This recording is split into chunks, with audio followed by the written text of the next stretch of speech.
مشاهدينا الأعزاء والحفل الكريم، السلام عليكم ورحمة الله تعالى وبركاته، وأسعد الله صباحكم بكل خير.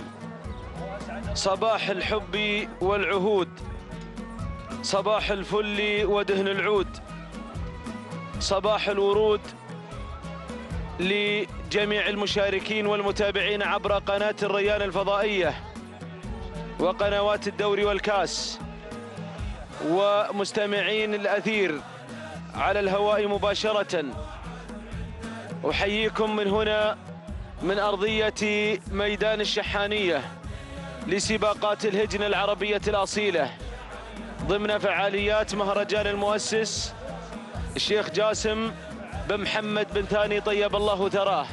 برنامجنا الصباحي لهذا اليوم هو عبارة عن إقامة 17 شوط، وهذا هو أولها على الهواء مباشرة، يستعد للانطلاق في هذه الأثناء وفي هذه اللحظات.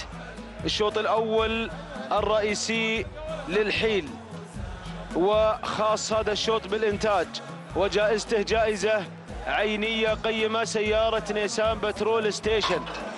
وهكذا مشاهدينا الأعزاء ينطلق هذا الشوط.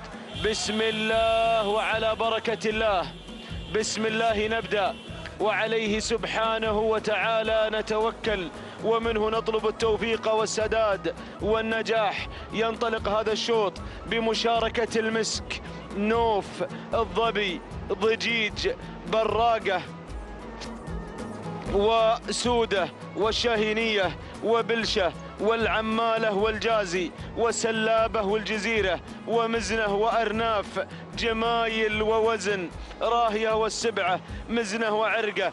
18 حايل حاضرة متواجدة في هذا الشوط الأول الرئيسي، أول أشواط الحيل في مهرجان المؤسس الشيخ جاسم بن محمد بن ثاني طيب الله ثراه. هذه الحيل التي صالت وجالت في الميادين في السباقات الماضية اليوم تجتمع في أول المهرجانات الكبرى الرئيسية، مقدمة الشوط، ومن تحتل المركز الأول وتسيطر المسك تعود ملكيتها للسندباد القطري صالح بن حمد القمرة. يقدم المسك على المركز الأول على صدارة الشوط. ننتقل إلى المركز الثاني، وصلت سودة تعود ملكيتها لمانع بن عبد الهادي الشهواني، يقدم سودة على المركز الثاني. ننتقل إلى المركز الثالث، وصلت مزنة لعبد الهادي بن عبد الله بن نايفة مع المركز الثالث. الدور والنقلة التالية إلى المركز الرابع، ومن تتواجد على صعيد المركز الرابع وصلت راهية لناصر بن حمد بن ناصر بن حفيظ، يقدم راهية على المركز الرابع. ننتقل إلى المركز الخامس.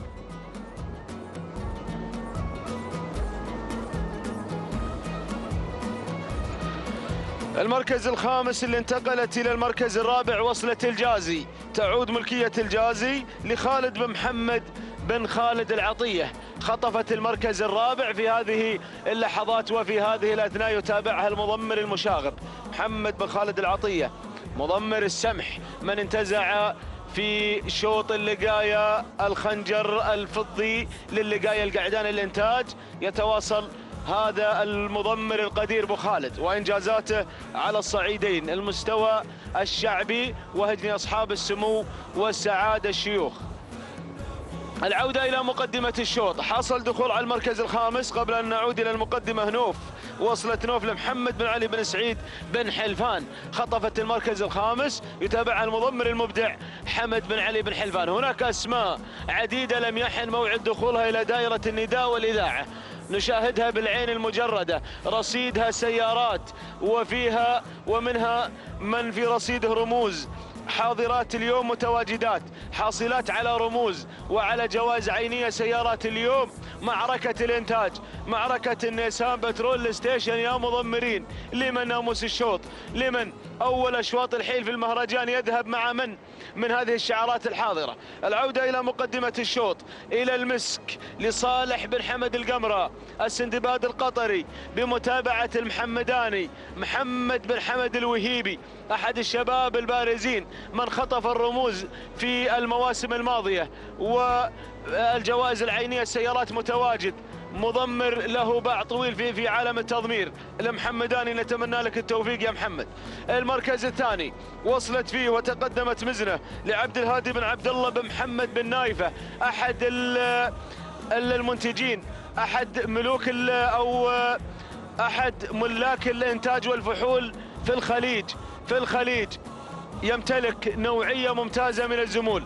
هذا الشعار وشعار بن نايفة، عبد الهادي بن عبد الله بن نايفة، هذا هو إنتاجه وإنتاج محمية بن نايفة. على المركز الثاني. المركز الثالث تصل سودة لمانع بن عبد الهادي الشهواني وشعار المضمر الهادي مع سودة على المركز الثالث. نوف يا بن حلفان، نوف نوف نوف نوف.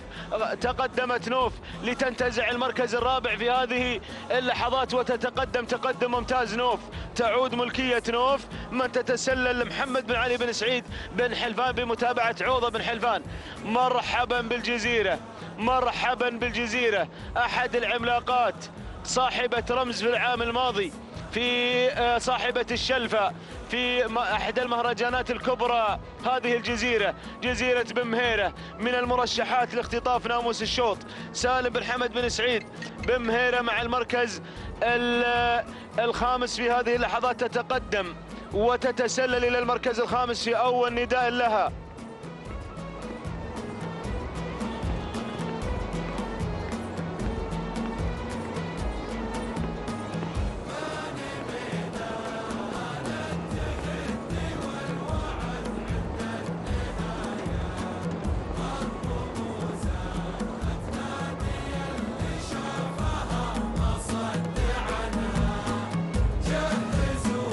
إذن متواصلين مشاهدينا الأعزاء والحفل الكريم، وأصحح المعلومة بأن الفائز برمز الإنتاج في اللقاية مشرف عند الوالد محمد بن طالب بن عقيل. عموما نعود إلى مقدمة الشوط وإلى المركز الأول، والسيطرة على المقدمة المسك صالح بن حمد القمرة مع المركز الأول. يلا يا محمدان، اقتربنا من النيسان بترول ستيشن والأربعة كيلومترات الأولى وشكت على الانقضاء، ونفتح أيضا الأربعة كيلومترات المتبقيات عن بطلة ناموس الإنتاج اليوم في الفترة الصباحية. ما زالت المقدمة مع المسك، صالح بن حمد القمرة يقدم المسك، السندباد القطري بشعاره القوي حاضر اليوم. المركز الثاني بن نايفة قادم، بن نايفة يقدم لنا مزنة، عبد الهادي بن عبد الله بن محمد بن نايفة مع المركز الثاني. الدور دور سودة مع المركز الثالث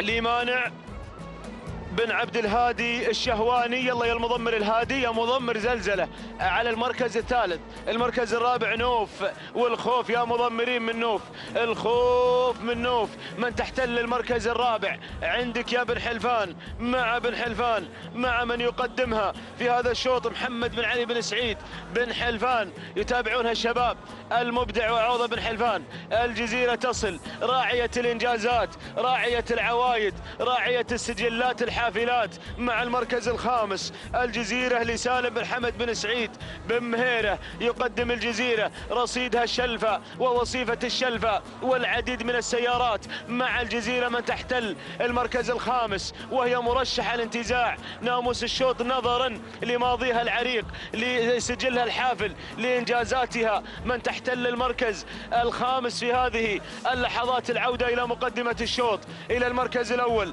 ما زالت المقدمة مع المسك، من قادت هذا الشوط قيادة حكيمة بمتابعة المالك صالح بن حمد القمرة، السندباد القطري المتابع للمسك اليوم، الحاضر معها جنبا إلى جنب. ولكن يا المحمداني دير بالك، أرى الشعارات بدأت تقترب.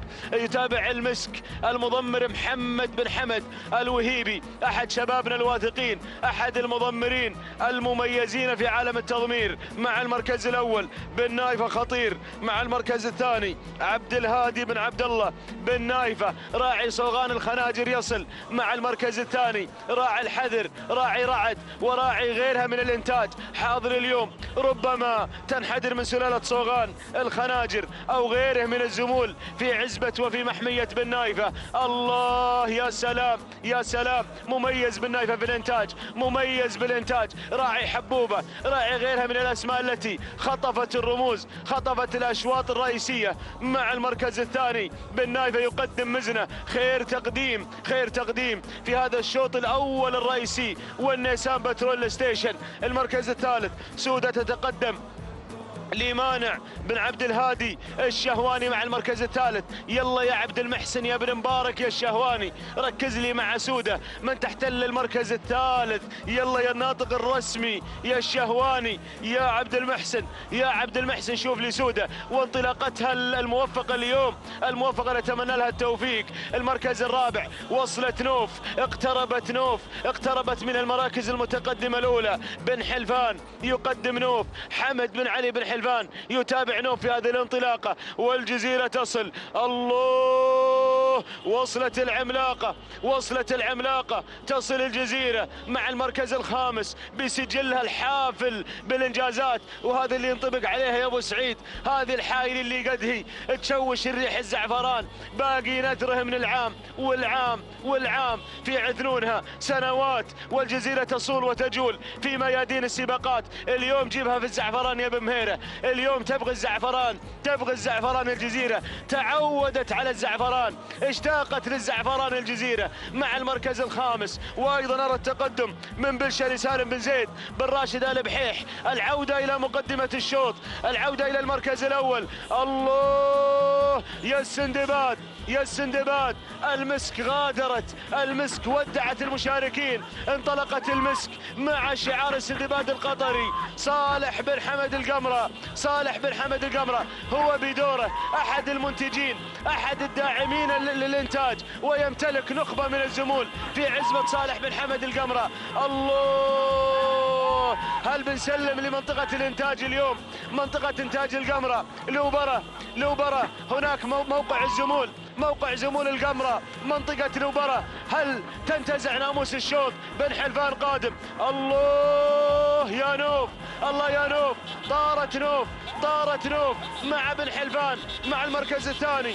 نوف محمد بن علي بن سعيد بن حلفان، تحركت نوف. المسك ما زالت على المركز الاول، المسك الكيلومتر الاخير. يا المحمداني روح، يا المحمداني روح للنيسان بترول ستيشن. وصلت نوف، وصلت نوف. الله يا سلام يا سلام، هل يسعفها نوف الحظ او طار السندباد، طار السندباد بناموس الشوط، طار بناموس الشوط مع المسك، مع المسك. هذه المسك تنتزع هذا الشوط الاول الرئيسي مع المحمداني. اطمئن يا المحمداني، اطمئن يا محمداني، اطمئن مع المسك. ما قدم المسك فلا خوف عليه ابدا ابدا ابدا. خلك مرتاح يا محمد يا بن حمد يا الوهيبي ويا السندباد القطري مع المركز الاول. نوف تحاول ولكن المسك خلاص قفلت الشوط. والعصا في الابطال، العصا يا محمداني، العصا يا السندباد، كانها تسلم على الغارب الاصيل، ما تحرك ابدا لين تصل على خط الصراع. هذه المسك قامت راس وتنهي هذا الشوط راس بهذا العرض اللافت. وسلام يا منطقة الانتاج، سلام يا لوبرة، سلام موقع زمول القمرة، موقع ام المسك من انتجت المسك.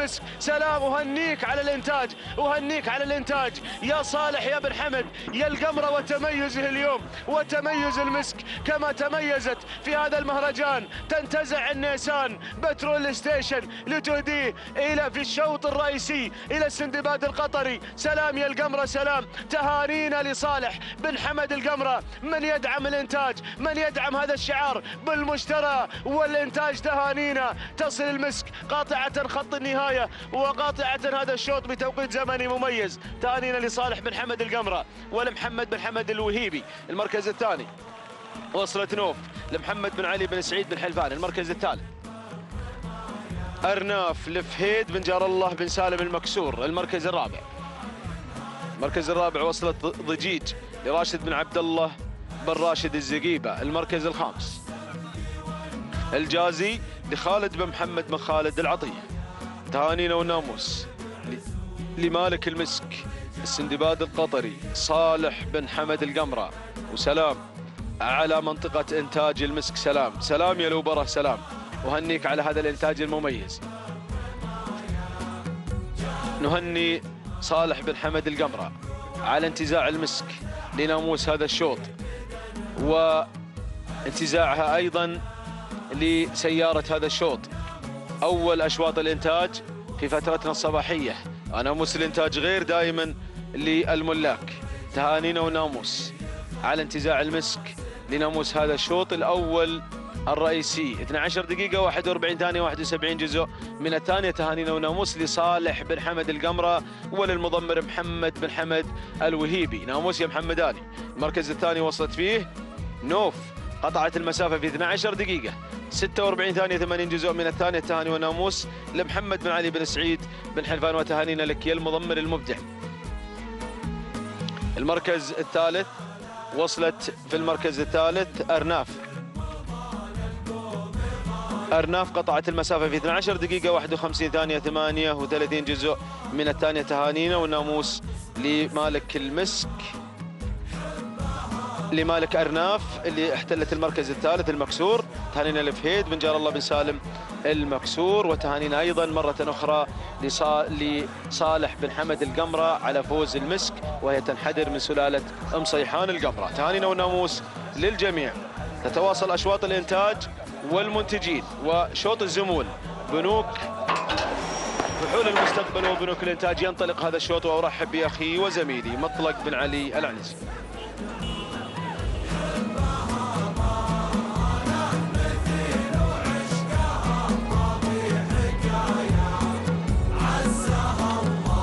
بسم الله الرحمن الرحيم. أشكر زميلي وأخي محمد بن بريك المري. أيها الإخوة المتابعون، أحييكم بتحية الإسلام، سلام الله عليكم ورحمته تعالى وبركاته. أحييكم بهذا الصباح المميز، صباح الاثنين 9 من ديسمبر 2019، حيث ننطلق اليوم ضمن هذا المهرجان السنوي الكبير، مهرجان المؤسس الشيخ جاسم بن محمد بن ثاني طيب الله ثراه.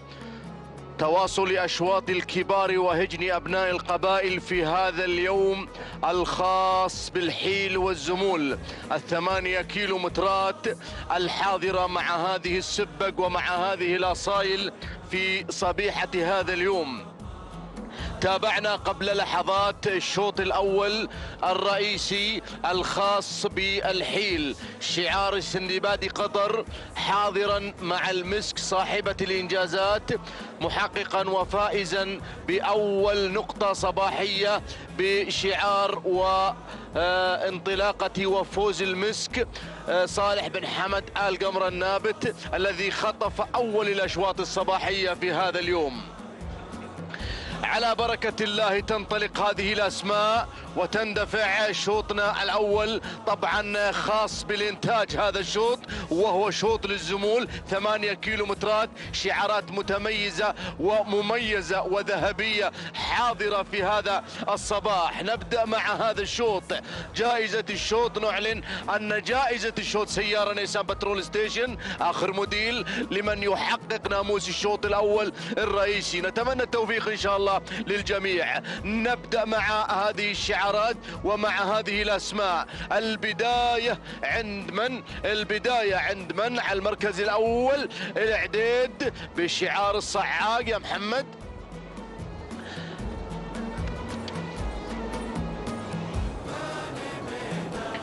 على المركز الأول الإعداد للسيد حسن بن محمد بن راشد بن محمد الصعاق.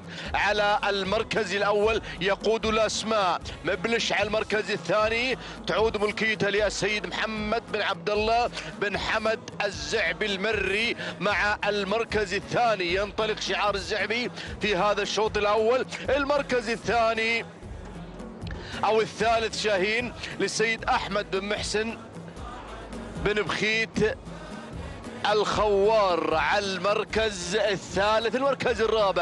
المركز الرابع على رابع المراكز صوغان للسيد محمد بن عبد الهادي بن محمد بن مبارك بن نايفة. الشعار التاريخي يتواجد وينطلق بالمركز الرابع، الشعار الغني عن التعريف. المركز الخامس، نشوف المركز الخامس رقم 11 معجز للسيد سالم بن حمد بن سعيد الجربوعي المري على المركز الخامس، وشعار بمهيرة يتواجد وينطلق. وعندنا تغيير حصل مع مبلش آخر ينطلق بشعار نايف بن سعد بن حمد آل نابت المري.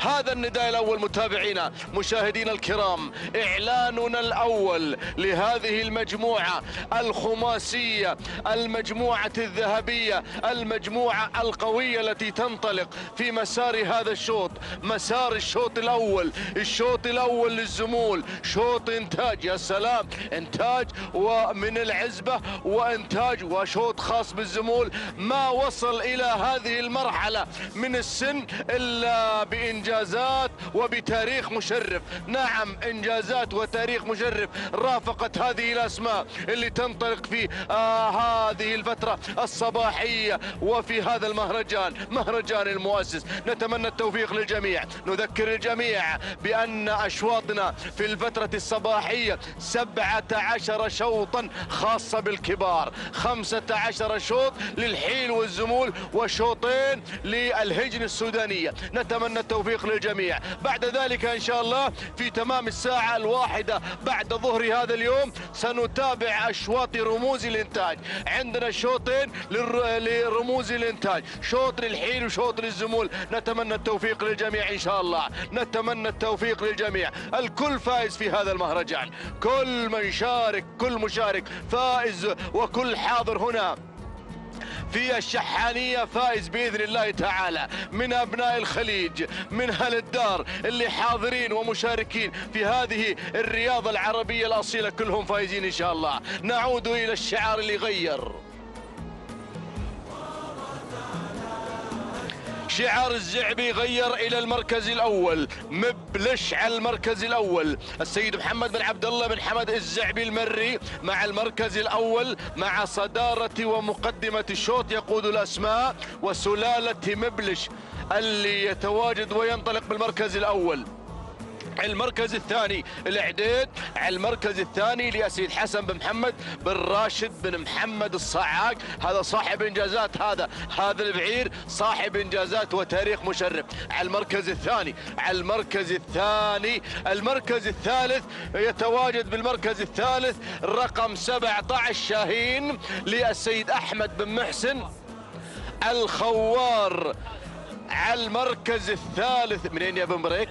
من هالعين خالد. على المركز الثالث يتواجدون، يتابعون على الهواء مباشرة، يطمحون أن يحققوا هذا الناموس. لكن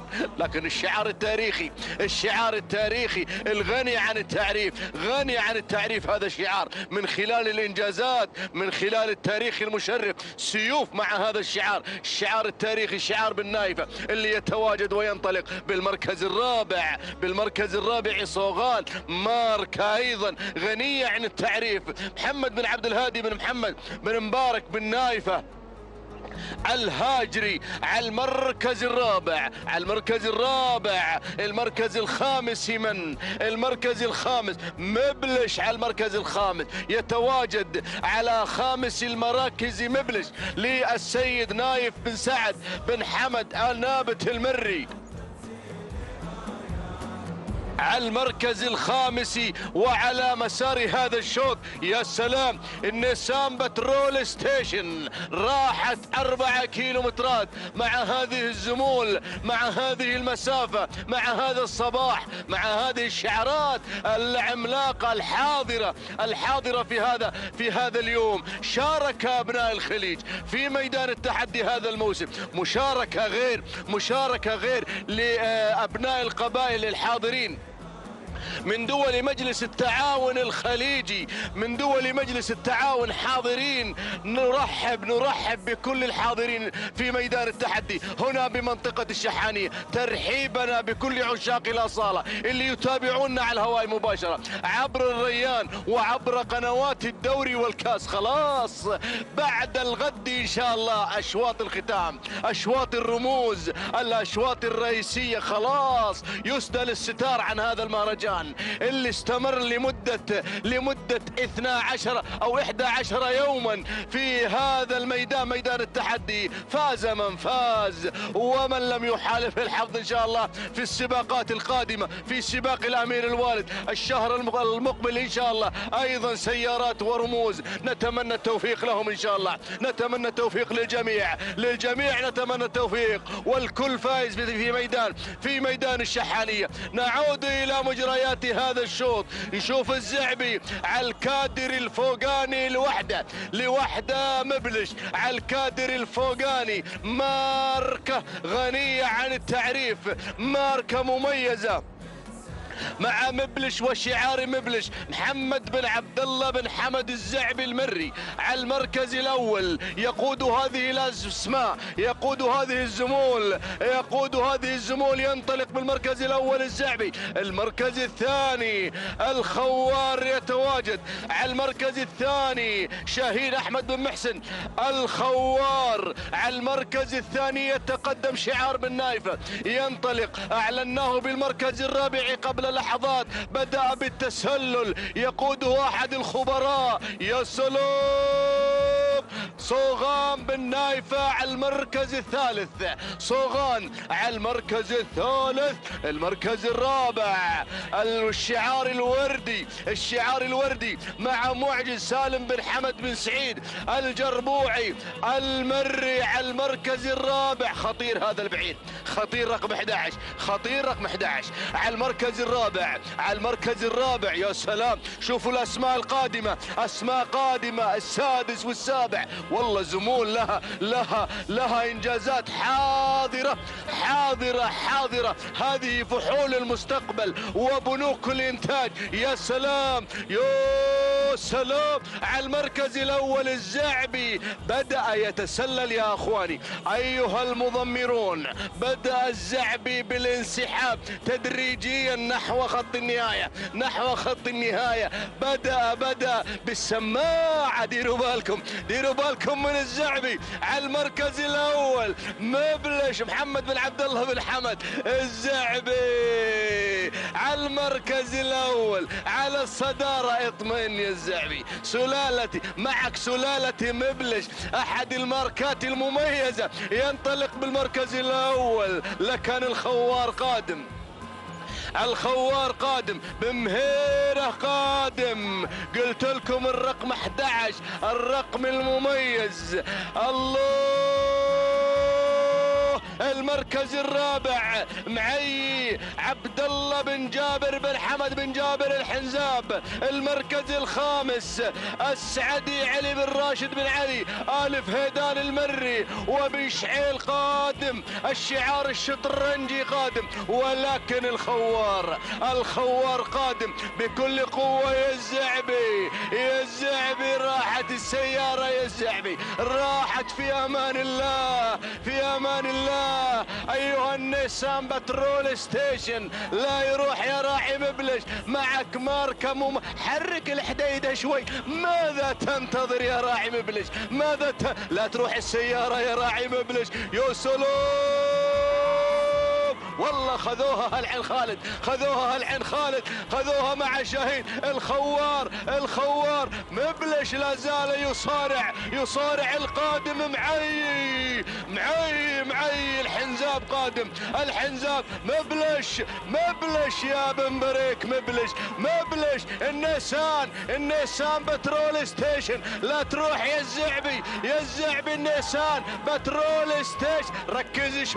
ركز شوي يا راعي مبلش. الخوار شاهين مبلش الزعبي والخوار والنيسان بترول ستيشن. النيسان يا راعي مبلش خلاص ركب الان في هذه اللحظة اللحظات الحاسمة. النيسان بترول ستيشن لمن راح النيسان يا الزعبي، خذوها العين خالد. جود مورنينج صباح الناموس. راح السيارة يا ابو حمد، راحت السيارة معها العين خالد. جود مورنينج صباح الناموس مع هذا الفوز في اللحظات القاتلة. هنا يحضر شعار احمد بن محسن الخوار. تهانينا والناموس على فوز شاهين، وينحدر من سلالة الخوار شاهين البرنس. تهانينا والناموس، تهنئة خاصة لهالعين خالد.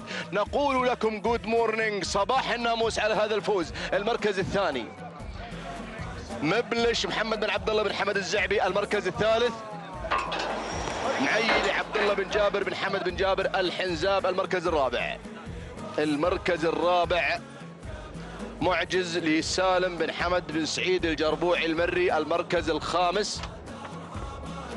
المركز الخامس مغامر لسالم بن محمد بن علي بن متعب الصعاق المري. تهانينا والناموس لجميع الفائزين. التوقيت الزمني لحظة وصول شاهين إلى خط النهاية، لحظة الفوز والانتصار في هذا الشوط. التوقيت الزمني 12 دقيقة 58 ثانية 29 جزء من الثانية. هذا هو صاحب المركز الأول شاهين لأحمد بن محسن الخوار. تهانينا والناموس لهالعين خالد على هذا الفوز. مبلش بالمركز الثاني، التوقيت الزمني 12 دقيقة 58 ثانية 87 جزء من الثانية. ما قصر مبلش محمد بن عبد الله بن حمد الزعبي المري. المركز الثالث نمبر 2 معيلي عبد الله بن جابر بن حمد بن جابر الحنزابة. التوقيت الزمني 13 دقيقة والثانية و28 جزء من الثانية. تهانينا والناموس للجميع. بسم الله الرحمن الرحيم.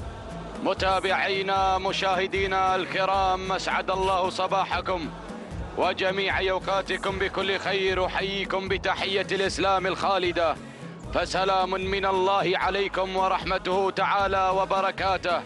من هنا من على أرضية هذا الميدان، ميدان الشحانية لسباقات الهجن العربية الأصيلة، على بركة الله وتوفيقه ينطلق شوطنا الثالث للإبكار الحيل الإنتاج. ومن مسافة 8 كيلومترات انطلقت هذه الأسماء، وانطلقوا هنا المنتجين بحثا عن الناموس والانتصار. أتقدم مباشرة مع المركز الأول. أرى عوايد على أول الأسماء، عوايد مع المركز الأول. علي بن متلع بن مسلي العتيبي يقدم لنا عوايد على أول التحديات. المركز الثاني من تحت الثاني الأسماء وثاني التحديات تصل هنا الشرود مع المركز الثاني. راشد بن ناصر بن راشد الجبر النعيمي يقدم لنا الشرود هنا في ثاني التحديات. المركز الثالث وصلت هنا على ثالث الأسماء من تتقدم مع المركز الثالث، ومن يتواصل هنا مع ثالث الأسماء وثالث التحديات تصل العنود محمد بن ناصر بن محمد الحباب الهاجري يقدم لنا العنود هنا في هذا التحدي وفي هذه الإثارة.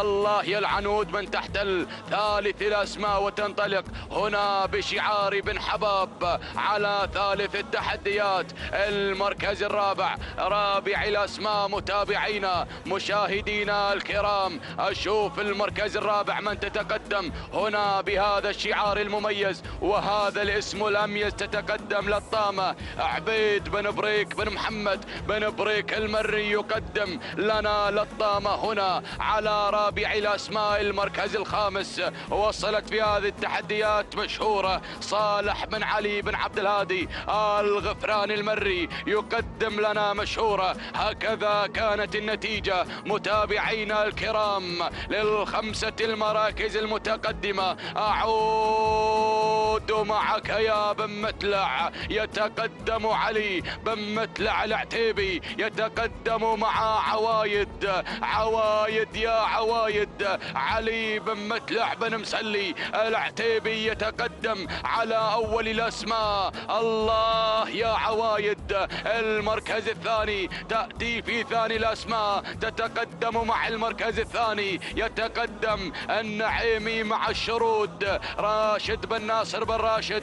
الجبر النعيمي يقدم لنا الشروط هنا على ثاني الأسماء. المركز الثالث تصل الجازي. الجازي مع المركز الثالث ناصر بن عبد الله بن عيسى آل سنيد المسيفري يقدم لنا الجازي هنا على ثالث الأسماء. المركز الرابع الشكلة على رابع الأسماء. عبد الهادي بن محمد بن مبارك بن نايفة يقدم لنا الشكلة. الله يا الشكلة تتواجد هنا بشعار بن نايفة من تتدخل وتغير إلى المركز الثاني. المركز الخامس يصل بن سالمين. وصل شعار بن سالمين يتقدم مع حضور.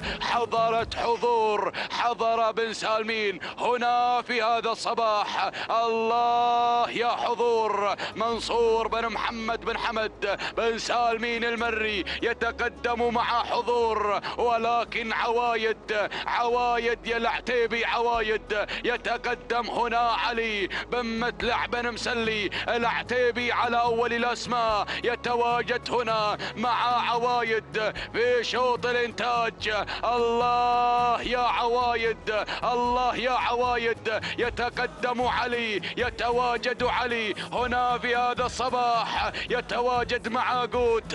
المركز الثاني وصلت في هذه اللحظات. وصلت الشكلة على ثاني الأسماء. عبد الهادي بن محمد بن مبارك بن نايفة يتواجد في ثاني الأسماء في مركز الوصافة. المركز الثالث تتقدم مع ثالث الأسماء. تتواجد مشهورة صالح بن علي بن عبد الهادي الغفران المري. وصلت الأسماء، وصلت الشعارات، وصلوا المضمرين.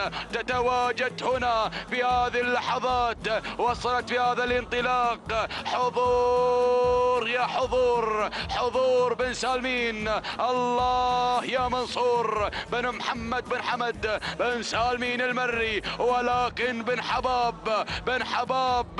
حباب يقدم لنا العنود على خامس الأسماء. يتواجد محمد بن ناصر بن محمد الحباب الهاجري. ولكن أعود معك يا العتيبي مع عوايد على أول الأسماء قائدة لهذه الجموع، قائدة لهذه الأسماء الكبيرة. هنا في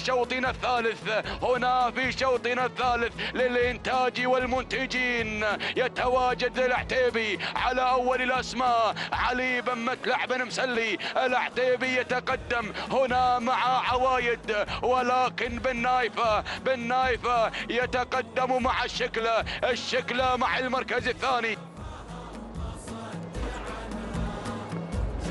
هنا شعار عبد الهادي بن محمد بن مبارك بن نايف الهاجري يتقدم مع الشكلة. ولكن وصلت مشهورة هنا بشعار صالح بن علي بن عبد الهادي الغفران المري. يتقدم هنا مع مشهورة يغير إلى المركز الثاني، يبحث عن المركز الأول، يبحث عن الناموس. هنا من يتقدم مع مشهورة. ولكن بن حباب يتقدم مع العنود. محمد بن ناصر بن محمد الحباب الهاجري يتواجد مع العنود. هنا مع العنود محمد بن ناصر بن حباب الهاجري. وصلت هنا في هذه اللحظات. تتقدم هنا الجازي مع المركز الخامس ناصر بن عبد الله بن عيسى آل سنيد المسيفري. آل سند يتقدم هنا مع الجازي على خامس الأسماء، ولكن بن بريك يتواجد مع لطامة، يتقدم مع لطامة على سادس التحديات، ولكن عوايد على أول الأسماء، على أول التحديات. يتقدم هنا العتيبي، يتقدم مع عوايد. علي بن متلع بن مسلي العتيبي يتقدم مع المركز الأول. الله يا عوايد، ولكن وصلت هنا الأسماء الكبيرة، وصلت هنا مشهورة على ثاني الأسماء. الله يا مشهورة، صالح بن علي بن عبد الهادي الغفران المري. الشكلة مع المركز الثالث، الشكلة على ثالث الأسماء هنا بشعار بن نايفة عبد الهادي بن محمد بن مبارك بن نايفة الهاجري. يتقدم مع الشكلة العنود بن حباب يتقدم مع المركز الرابع. محمد بن ناصر بن محمد الحباب الهاجري يتواجد مع العنود. وايضا تصل هنا على خامس الاسماء، تتقدم هنا لطامة مع المركز الخامس بشعار هنا بن بريك، عبيد بن بريك بن محمد بن بريك المري. يتقدم هنا زميلنا محمد بن بريك المري. وايضا تصل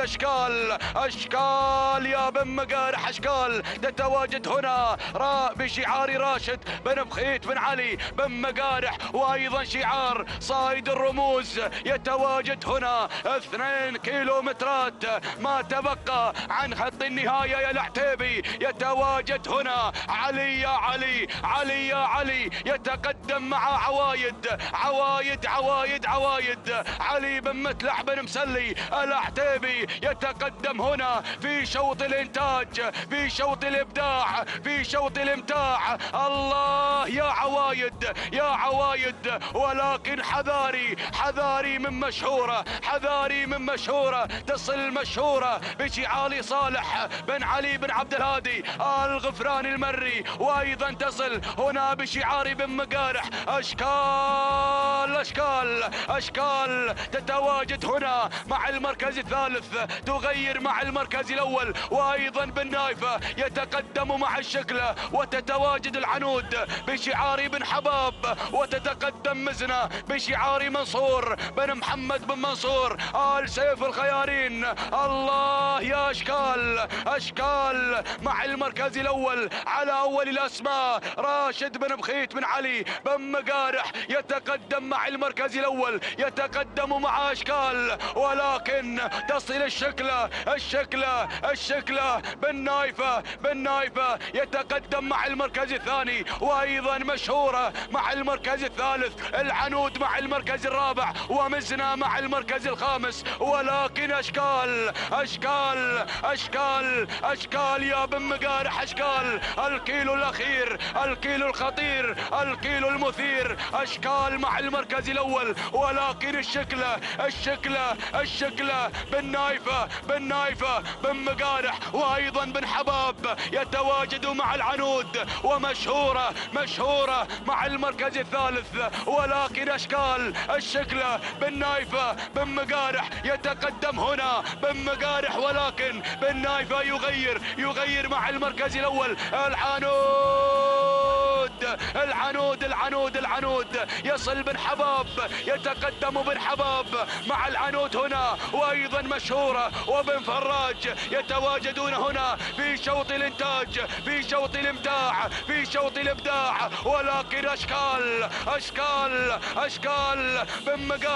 بن مقارح راشد بن بخيت بن علي بن مقارح، ولكن مشهورة مع المركز الثاني صالح بن علي بن عبد الهادي الغفران المري. الله يا الجذابة، سعود بن علي بن مبارك بن سالم الفراج. الجذابة اشكال الجذابة الفراج بن مقارح، ولكن الجذابة يا الفراج. سلام يا الجذابة، سلام. هنا من تنتزع شوطنا الثالث للإنتاج والمنتجين. تهانينا والناموس لك يا الفراج على انتزاع الجذابة، على هذا الفوز والانتصار. سعود بن علي بن مبارك بن سالم الفراج المركز الثاني، أشكال راشد بن بخيت بن علي بن مقارح المركز الثالث. مشهورة صالح بن علي بن عبد الهادي المري المركز الرابع. المركز الرابع العنود محمد بن ناصر بن محمد الحباب الهاجري المركز الخامس. مزنة منصور بن محمد بن منصور آل سيف الخيارين. تهانينا والناموس متابعينا الكرام لمالك الجذابة سعود بن علي بن مبارك بن سالم الفراج على انتزاع الجذابة لشوطنا الثالث للإنتاج. تهانينا والناموس على هذا الإنتاج المتميز دائما. التوقيت الزمني 13 دقيقة 6 ثواني 16 جزء من الثانية. تهانينا والناموس لك يا الفراج على هذا الفوز والانتصار. المركز الثاني أشكال ما قصرت بشعار راشد بن بخيت بن علي بن مقارح 13 دقيقة 7 ثواني جزءا يتيما من الثانية. تهانينا والناموس. المركز الثالث وصلت مشهورة صالح بن علي بن عبد الهادي الغفران المري 13 دقيقة 7 ثواني 77 جزء من الثانية. تهانينا والناموس للجميع.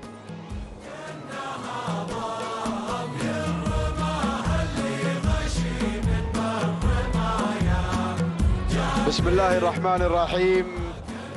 بسم الله نبدأ وبه نستعين. مشاهدينا الكرام متابعينا في كل مكان، أسعد الله صباحكم بكل خير وبركة. نرحب بكم في انطلاقات هذا الصباح ومنافسات سن الكبار. على بركة الله مشاهدينا الكرام ينطلق رابع أشواطنا، شوط خاص بالزمول الإنتاج والمسافة هي 8 كيلومترات في منافسات هذا المهرجان، مهرجان المؤسس الشيخ جاسم بن محمد بن ثاني طيب الله ثراه، في تحديات الكبار، في انطلاقات هذه الشعارات الخاصة بشعارات أبناء القبائل وأشواطهم ومنافساتهم وحضورهم هنا على أرضية ميدان الشحانية. أبدأ بالبداية وأتابع ريسينج. من يبدأ بالبداية؟ شعار المتقدم شعار الفهادي سعود بن ناصر بن حسين العجمي يتقدم مع أول المراكز القادم من ميدان الشهيد. ترحيبنا دائما بالأشقاء بكل القادمين بكل المشاركين هنا على أرضية هذا الميدان.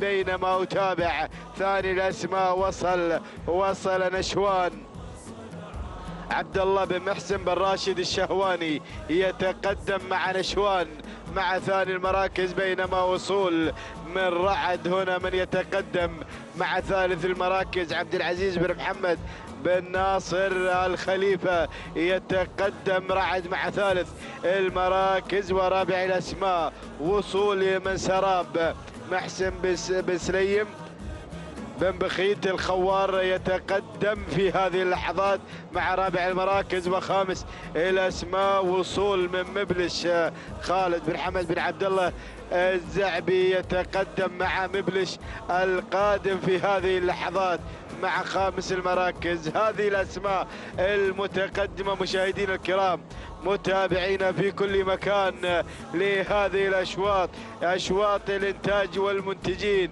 منافسات الكبار سن الزمول. ولكن أعود هناك مع البداية والتغيير. غير شعار الخوار، يغير مع البداية والصدارة. سراب يتقدم بشعار محسن بن سليم بن بخيت الخوار يتقدم مع البداية والصدارة. بينما أتابع ريسينج سعود بن ناصر بن حسين العجمي شعار الفهادي المتقدم شعار أبو حمد يتقدم هنا مع ثاني المراكز. ينطلق أيضا ريسينج. بينما أتابع ثالث الأسماء مبلش.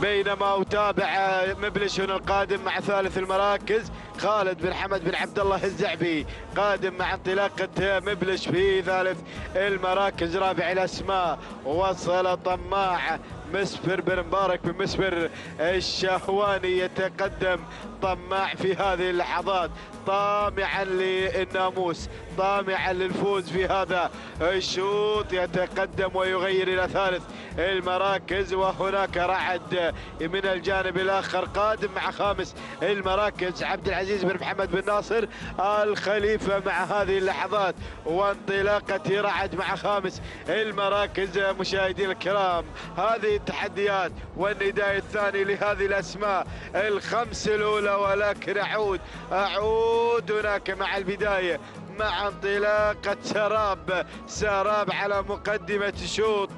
محسن بن سليم بن بخيت بن سليم بن بخيت الخوار يتقدم على مقدمة الشوط، ولكن شوف القادم ريسنج مع ثاني المراكز سعود بن ناصر بن حسين العجمي. ركز يا فلاح هنا مع تقدم ريسنج مع ثاني المراكز، بينما أتابع وصل الطماع هنا مع ثالث الأسماء مسفر بن مبارك بن مسفر الشهواني. يتقدم الشهواني هنا مع هذه اللحظات، وانطلاق الطماع مع ثالث المراكز. وهنا مبلش قادم مع رابع المراكز خالد بن حمد بن عبد الله الزعبي، يقدم شعاره، يقدم مبلش هنا مع هذا الانطلاق، صاحب جولات، صاحب انتصارات. يتقدم مبلش هنا القادم مع رابع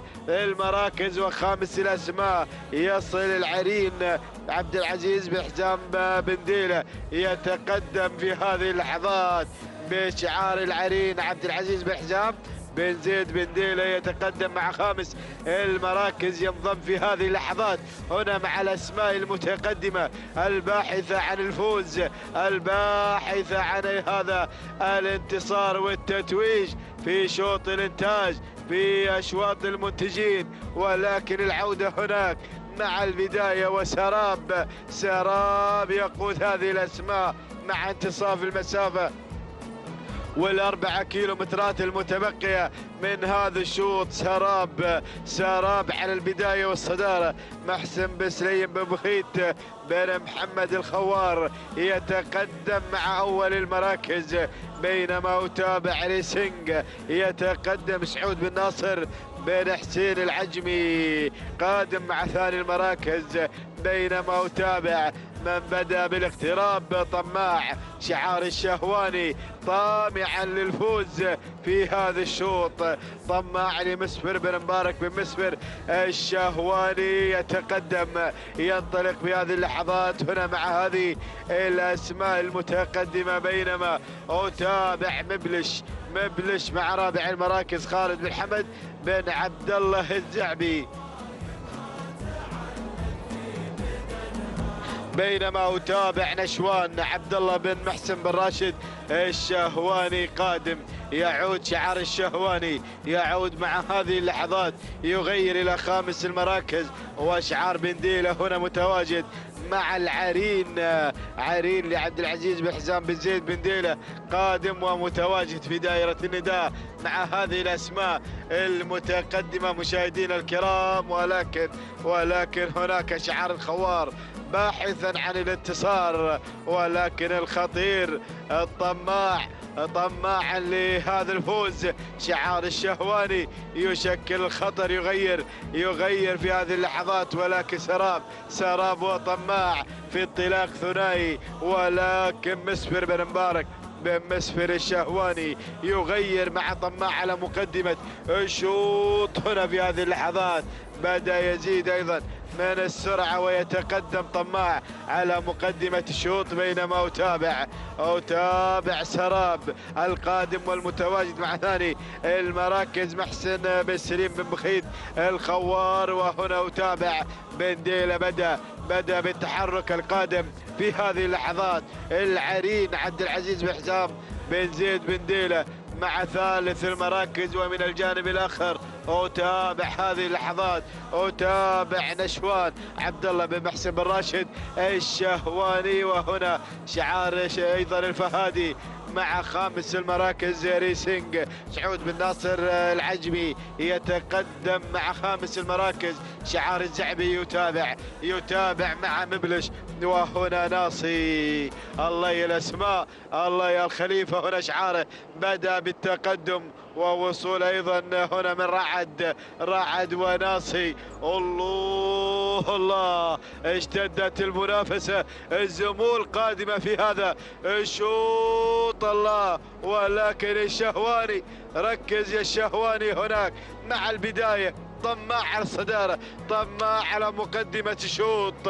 مسفر بن مبارك بن مسفر الشهواني على مقدمة الشوط، وتابع الوصول وتابع الهجوم. الكل قادم في هذه اللحظات. هنا شعار ايضا الخوار يتقدم مع هذه اللحظات. سراب محسن بن سليم بن بخيت الخوار يتقدم في هذه اللحظات. الله، بنديلة يقدم العرين. عبد العزيز بن حزام بن زيد. بنديلة هنا قادم مع هذه اللحظات. ريسينج ايضا يتقدم، ينطلق مع رابع المراكز سعود بن ناصر بن حسين العجمي. وهناك مبلش من الجانب الاخر خالد بن حمد بن عبد الله الزعبي مع خامس المراكز. ولكن اعود مع البداية والصدارة. الله، طماع ولكن سراب. عاد شعار الخوار، عاد إلى الصدارة. بدأنا بالاقتراب، المنصة بانت. الله، ناصي. شوف الأسماء القادمة. شعار الخليفة المقادم مع هذه اللحظات. وهناك أيضا نشوان والكل قادم مشاهدينا الكرام. ولكن ثنائية الصدارة. هناك عاد الشهواني، عاد طماع، عاد مع البداية، غير على الصدارة. مسفر بن مبارك بن مسفر الشهواني شعاره يتقدم مع طماع. ولكن ايضا يتابع سراب مع ثاني المراكز محسن بن سليم بن بخيت الخوار. الله، يتقدم مع هذه اللحظات. شعار الفهادي قادم مع ريسينج مع ثالث المراكز. وهناك بنديلة قادم مع العرين عبد العزيز بن حزام بن زيد. بنديلة، شوف ناصي بدأ بالاقتراب. مبارك بن ناصر بن عبد الله بن محمد الخليفة قادم في هذه اللحظات. وهناك رعد عبد العزيز بن محمد بن ناصر الخليفة يتقدم. الله، شعار العطية وصل البحر. خليفة بن عبد الله بن علي العطية. الله يا الاسماء قادمة. ولكن الشهواني هناك مع الطماع، طامعا بهذا الناموس، طماع على الصدارة على مقدمة الشوط. مسفر بن مبارك بن مسفر الشهواني هنا مع البداية مع الصدارة مشاهدينا الكرام بدون أي تعليمات. عصاته في بطانه. مشكور يا الشهواني، مشكور على هذا الأداء الممتاز هنا مع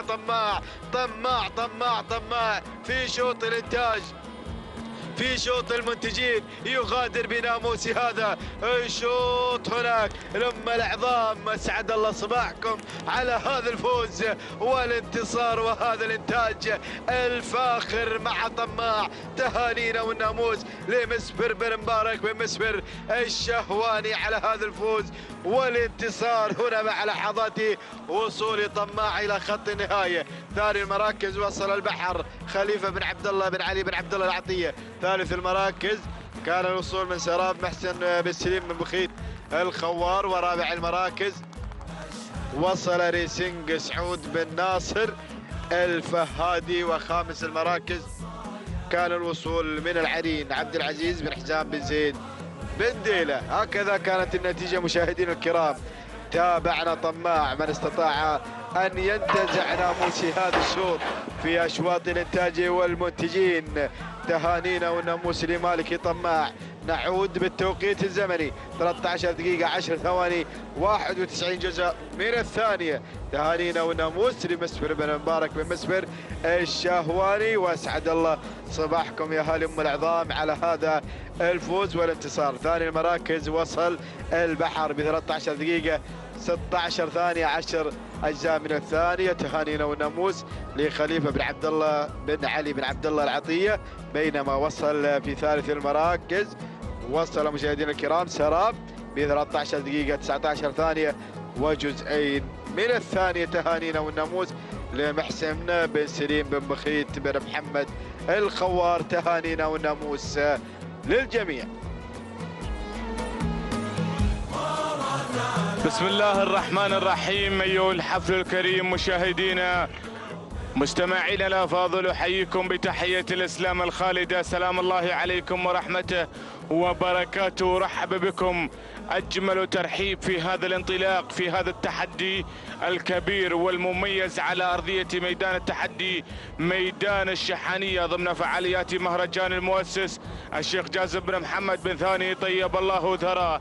انطلاقة الشوط الخامس في مجموع الأشواط لهذا الصباح، وهو الشوط الرئيسي لفئة الحيل، ينطلق من مسافة 8 كيلومترات. الرحلة المتواصلة مع هذه الأسماء التي تنطلق باحثة عن الناموس وعن الانتصار في هذا المسار المميز. هناك سيارة تنتظر إحدى هذه الأسماء والشعارات المميزة التي تنطلق في موقع التحدي والمنافسة. تمنياتنا لجميع الأخوة بالتوفيق والنجاح والمزيد من التقدم في هذا العالم الساحر. نبدأ مع البداية ومع صدارة الشوط مباشرة. أول الأسماء تتواجد متعبة خليفة بن حمد بن خليفة العطية، يتواجد مشاركا بشعار الجريان، يتقدم منطلق مع البداية مع متعبة التي تحتل المرتبة الأولى. ننتقل مباشرة مع صاحبة المركز الثاني،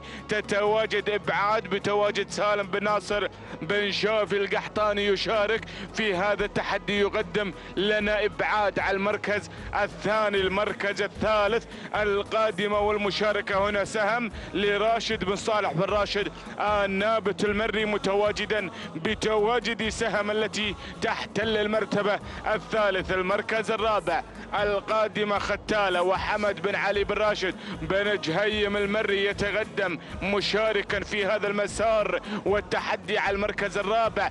المركز الخامس وصل التصريح بشعار ملك السيوف ناصر بن عبد الله بن احمد المسند، يتقدم في هذا التحدي وبهذا المسار مع التصريح التي تنطلق في هذا التحدي وبهذا المسار المميز. بدأت تتسلل تصريح من موقع إلى موقع وعينها على صدارة الشوط. هذه النتيجة للخمس المراكز الأولى التي تنفرد وتنطلق في موقع التحدي والمنافسة. بأول نداء أتممت على مسامعكم بالوفاء والتمام للخمس الأسماء التي تسيطر على دائرة الصراع والنزاع من أجل الناموس ومن أجل هذا الانتصار المميز. نتابع التحدي ونتابع هذا المسار الجميل مع هذه الشعارات المميزة التي تشارك في هذا الصباح وتنطلق باحثة عن أول الأشواط الحيل المفتوحة في هذا الصباح المميز مع هذه الشعارات الجميلة التي تزين أرضية ميدان التحدي، ميدان الشحانية. نتابع هذه اللقطات الجميلة التي تقدمها لنا قناة ريان الناقلة لأحداث هذا المهرجان الكبير وهذا الموروث الشعبي المميز في هذا العالم الساحر. نتابع التحدي، نتابع شعارات العمالقة والكبار المتواجدين دائما في هذه المحافل الرئيسية، ولكن نعود مع متعبة وهناك شعار الجريان في مقدمة هذا الشوط. خليفة بن حمد بن خليفة العطية يتقدم، ينطلق مع الصدارة، يتواجد مع القيادة والريادة بمتابعة المغامر سعيد بن بطي الزعبي الذي أعصابه هادئة في هذه اللحظات، بتواجد متعبة على الصدارة، تنفرد في مقدمة هذا الشوط. هذا المغامر الذي قدم لنا الأسماء المميزة وحصل على الكثير من الإنجازات في هذا المهرجان الجميل والمميز. تابعنا المغامر، قدم لنا أسماء جميلة وفريدة من نوعها في هذا العالم الساحر. يقدم لنا عطاءات متعبة الذي برصيد الكثير من الإنجازات والصولات والجولات في هذا العالم الساحر. نتابع المركز الثاني، هنا سهم متواجدة راشد بن صالح بن راشد النابت المري، يصل مباشرة إلى موقع التحدي والمنافسة على المركز الثاني. ننتقل مباشرة مع شعار المسند وتصريح التي تنطلق في هذه المشاركة. تحتل المرتبة الثالثة ناصر بن عبد الله بن أحمد المسند، يتواجد على المركز الثالث بمتابعة البروفيسور محمود بن محمد بن سالم الوهيبي. يتابع تصريح المركز الثالث. المركز الرابع ابعاد غادمة وحاضرة في هذا التحدي بقيادة سالم بن ناصر بن شافي القحطاني، يتقدم مشاركا في هذا التمييز والابداع. هذا الشعار الذي دائما ينطلق في هذه الاشواط الرئيسية. يقدم لنا ابعاد على المركز الرابع. المركز الخامس ختالة غادمة بشعاري وباندفاعة ابناء الكويت الغادمين الحاضرين دائما في هذه المنافسات المميزة. شعار حمد بن علي بن جهيم المري يتواجد في هذا التحدي وبهذا المسار المميز.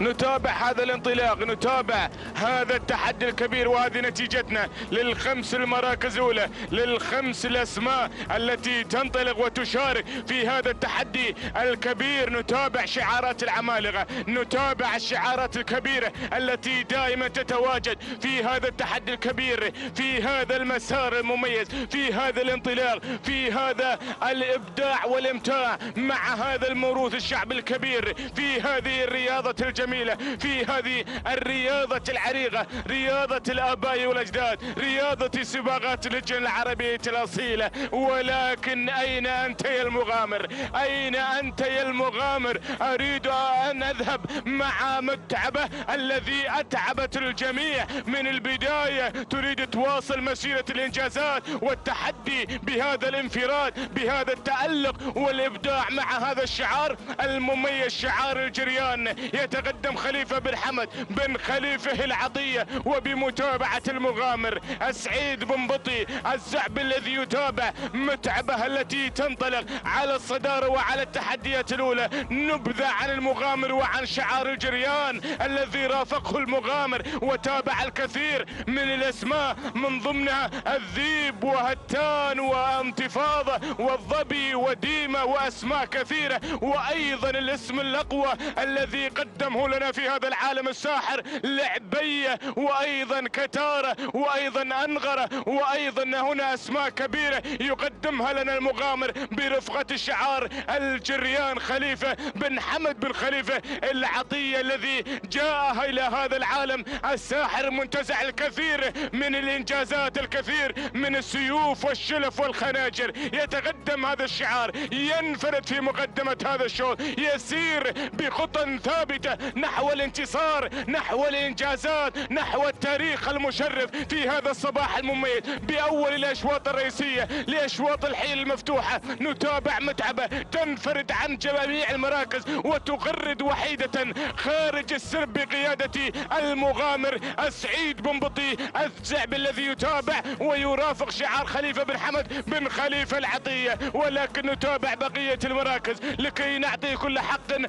ابعاد على المركز الثاني وصل سالم بن ناصر بن شافي القحطاني مع ابعاد، ولكن متعبة هناك تبتعد يا القحطاني عن مقدمة الشوط. نتابع المركز الثالث القادمة المتواجدة في هذا التحدي. وصلت هدنة لعلي بن حمد بن خليفة العطية على المركز الثالث، تتسلل هدنة الى المركز الثاني. نتابع المركز الرابع القادمة والمشاركة في هذا التحدي، الشايبة لحمد بن مبارك بن محمد الرخيلة النابت المري يتواجد مع الشايبة بعز شبابها، يتواجد في هذا التحدي الكبير. نتابع المركز الخامس هجن التحدي غادمة وحاضرة في هذا التحدي مع جزلة على المركز الخامس. يتقدم هذا الشعار بأول نداء مباشرة، وصل شعار المسند وأيضا شعار بشينان وشعار هجن التحدي القادم والحاضر وشعار الهديفي وشعار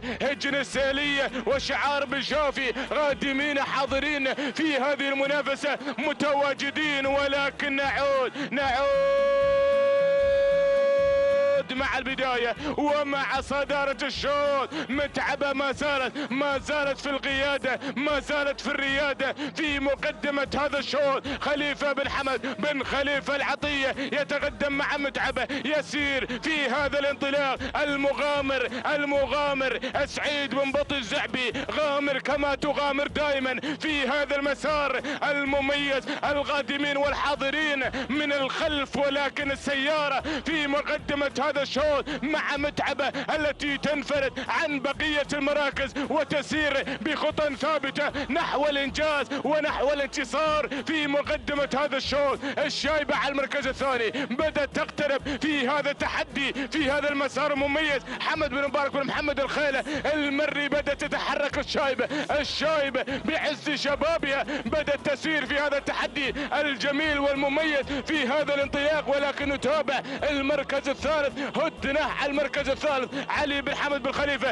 العطية، ورابعا شعار بن شينان يتقدم في هذا التحدي، او شعار كتارة حزام بن محسن بن عبد الله آل نديله المري، وايضا هجر التحدي مع جسله والبياتية. ولكن نعود متعبة يا متعبة اتعبتهم متعبة والمغامر، اتعب الجميع في هذا التحدي الكبير في هذا المسار المميز. متعبة بشعار خليفة بن حمد بن خليفة العطية يسير نحو الانجاز، يسير نحو الانتصار. بسم الله ما شاء الله على متعبة الذي انطلقت محققة هذا الانتصار بدون منافس على الاطلاق. متعبة كعادتها دائما وكعادة هذا الشعار، خليفة بن حمد بن خليفة العطية يحقق هذا الانتصار. هيا يا المغامر، هيا الى الانجازات، سير بخطى ثابتة نحو الانجاز، نحو التاريخ المشرف. رحبوا يا جماهير التراث بقدوم متعبة وبقدوم المغامر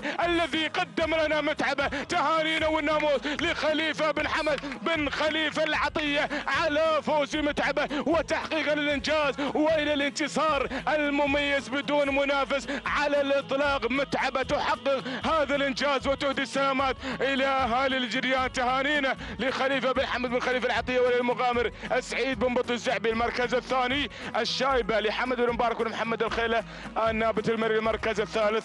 وصلت البياتية لهجر التحدي المركز الرابع. كتار الحزام بن محسن بن عبد الله النديل المري المركز الخامس. المركز الخامس الجازي لجابر بن مسعود بن علي العتيق المري. هكذا مشاهدينا مستمعينا الافاضل كما تابعتم معنا متعبة الذي انطلقت من البداية وواصلت مسيرة التحدي لين النهاية، والتوقيت الأجمل والأفضل دائما معك يا المغامر. تهانينا على هذا الإنجاز، تهانينا على هذا الإبداع والإمتاع الذي قدمته لنا في هذه الرياضة العريقة. 12 دقيقة 29 ثانية 9 أجزاء من الثانية.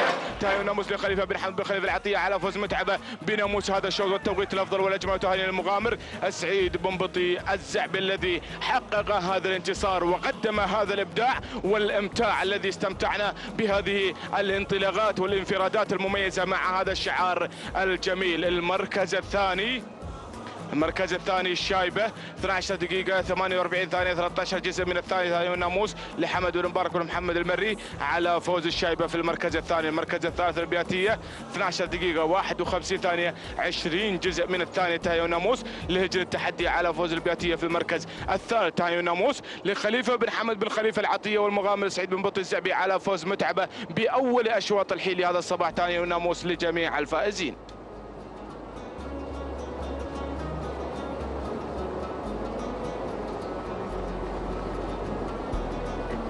بسم الله الرحمن الرحيم. بسم الله نبدأ وعليه نتوكل، ومنه دائما وأبدا نطلب السداد والتوفيق يا رب العالمين. انطلق حفلنا الكريم قبل لحظات الشوط السادس بتعداد أشواط ومنافسات وتحديات هذه الفترة الصباحية لمسيرة وتحديات الزمول ومع هدير الزمول الحاضرة والمتواجدة من مسافة 8 كيلومترات، المسافة الماراثونية التي أيضا ترويها لنا بتحديات هذه الشعارات الحاضرة والمتواجدة، الشعارات المنطلقة والباحثة عن إضافة إنجاز تلو الإنجازات السابقة والماضية في مسيرة هذه الأسماء الكبيرة المتواجدة بتحدياتها القوية. لنبدأ معكم وبحضراتكم بالنداء مع الأسماء الخمسة الأولى المتقدمة وأول المراكز. التواجد من قبل معالج، من يجرح ويداوي ويعالج بمسيرة. مع البداية تعود ملكية معالج إبراهيم بن زيد بن راشد آل بحيح المري، من يقدم لنا شعار بتحدياته. مع البداية المركز الثاني التواجد من قبل سهيل، من يتقدم سهيل على ثاني التحديات. تعود الملكية لهجن السيلية، من تمتلك سهيل وتمتلك النوعيات النادرة التي ترافق هذا الشعار بتحدياته وصولاته وجولاته مع منافسات الصغار والكبار. نواصل النداء مع المركز الثالث لنرى ونتابع عفرين الحاضر والمتواجد مع المرتبة الثالثة.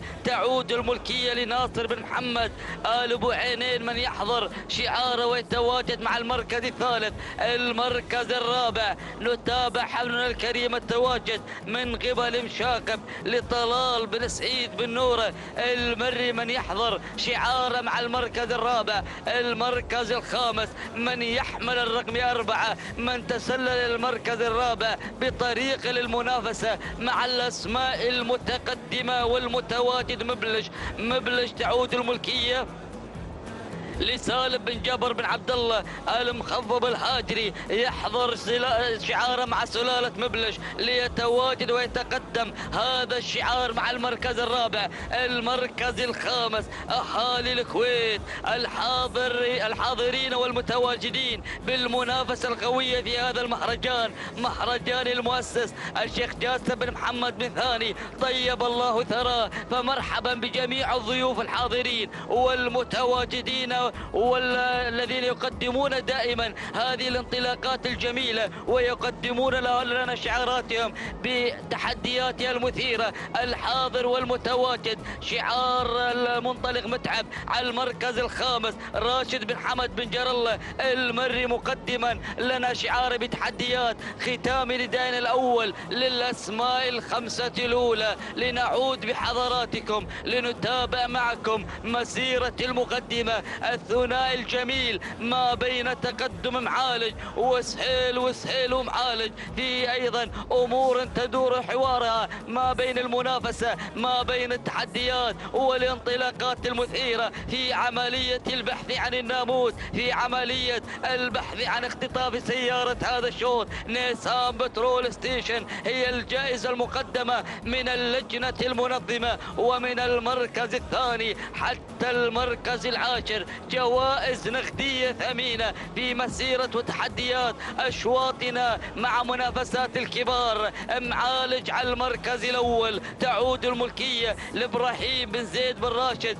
آل بحيح المري. المركز الثاني يتواجد سهيل لهجن السيلية على ثاني التحديات ومع ثاني الأسماء. المركز الثالث شوفوا الفارق الذي نراه قبل لحظات ما بين الأسماء المركزين الأول والثاني وما بين المركز الثالث. تابعوا هذه المسافة، هذا الانطلاق المثير والاندفاع العجيب مع الاسمين الأول والثاني. المركز الثالث نرى ونتابع عفرين لناصر بن محمد آل أبو عينين، من يقدم لنا عفرين مع تحديات على ثالث الأسماء. المركز الرابع نتابع يا بن خزينة انطلاقة وتقدم صوغان. وصل صوغان لأول نداء ليتقدم بتحدياته مع منافسة هذا الشعار لعبد الله بن راشد بن عبيدة المريزيق المري على المركز الرابع شعاره. والمركز الخامس حامل الرقم 5 طلال بن نور يقدم لنا انطلاقة مشاقب لتبدأ المشاقبة بهذه اللحظات بتدخل مشاقب نحو المركز الرابع بطريق التحديات والمنافسة مع مسيرة شعار طلال بن سعيد بن مبارك بن نور المري مع هذه الأسماء الحاضرة، الأسماء المتقدمة. هذا هو النداء الثاني أتممناه على مسامعكم بالوفاء والتمام مع تحديات وانطلاقات مسيرة 8 كيلو كيلومترات، انقضت 4 كيلومترات وتبقت مثلها بالتحديات، يعني راحت نصف المسافة وباقي مثلها. وأتابع سهيل سهيل بدأ يواصل الاندفاع، يواصل الانطلاق، يواصل المسيرة مع إنجازات هذا الشعار ومع انطلاقة نحو البداية. هجن السيلية، هجن السيلية تقدم لنا سهيل على البداية وعلى المركز الأول، وعبد الله بن سعيد العيدة من يمتلك هذا الشعار، من يدعم هذا الشعار بإنجازاته، ببطولاته، بتحدياته، ليكون حاضر هذا الشعار مطمئنا جماهيره بتواجده في تحديات هذا المهرجان وبانطلاقات الكبار. المركز الثاني نتابع معكم معالج من كان قبل لحظات في مجريات ومقدمة هذا الشوط يحضر ويتواجد على المركز الثاني ليكون له التواجد مع انطلاقته. تعود الملكية لإبراهيم بن زيد بن راشد آل بحيح المري مع ثاني الأسماء. المركز الثالث لم يتجدد أي جديد من قبل الأسماء الثلاثة الأولى المتقدمة من قبل تواجد الشعارات. ليتواجد مشاهدينا الكرام عفرين مع آل أبو عينين الحاضر والمتواجد، لكن على ما يبدو بأن المركز الثالث بدأت الخطورة تجري من قبل مشاقب. ليبدأ اختطاف ثالث الأسماء من قبل تقدم عفرين، ليتواجد ويتقدم مشاقب لطلال بن سعيد بن مبارك بن نور المري. المركز الثالث، المركز الرابع يتقدم عفرين لناصر بن محمد بن عوضة أبو عينين. والمركز الخامس يتقدم متعب ليبدأ العمل على الأسماء الحاضرة، ليبدأ إتعاب المشاركين بحضور متعب وسلالة متعب الذي بدأ يتقدم نحو المركز الرابع. تعود الملكية لراشد بن حمد بن جر الله المري مقدما لنا أيضا هذا الشعار بتحدياته وانطلاقاته. شعار يا أبناء دولة الكويت، شعار يا أبناء ميدان الشهيد، مرحبا بكم في منافسات وتحديات هذا المهرجان على أرضية ميدان التحدي. المركز الخامس أرى وأتابع القدوم والوصول من شعار بن عمارة ليقدم لنا وليف محسن بن جابر بن محسن بن عمارة المري، لتبدأ مسيرة الإثارة مع هذا الشعار ومع هذا القدوم لحامل الرقم 1 الباحث عن المركز الأول، الباحث عن ناموس هذا الشوط. وليف يبحث عن الكيف وهو الناموس وهو مادة الزعفران وجائزة هذا الشوط نيسان بترول ستيشن. لكن إلى البداية، إلى المقدمة، إلى الصدارة، نعود إلى تواصل سهيل بالانطلاق مع المركز الأول، بالمعانقة مع الناموس حتى هذه اللحظات، حتى هذه المسيرة، مع أيضا افتتاحية مجريات لافتة الكيلوين عن ناموس هذا الشوط وعن التتويج. هجن السيلية من تمتلك سهيل الحاضرة بتحدياتها وانطلاقاتها على المركز الأول ومع مقدمة هذا الشوط. والمركز الثاني، ثاني المراكز التقدم مشاهدينا الكرام من متعب على المركز الثاني. يحضر شعار أيضا راشد بن حمد بن جر الله المري مع تحديات المركز الثاني. ليتواجد هذا الشعار بانطلاقاته. المركز الثالث القدوم من وليف محسن بن جابر بن محسن بن عمارة مع المركز الثالث.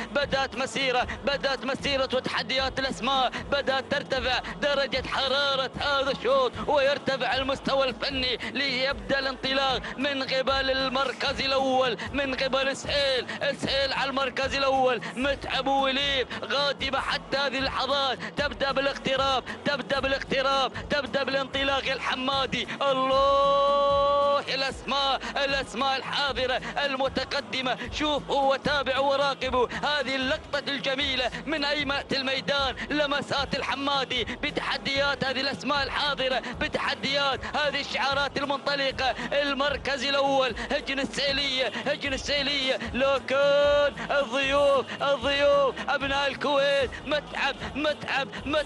متعب يحضر بتحدياته. متعب ينطلق مع المركز الأول.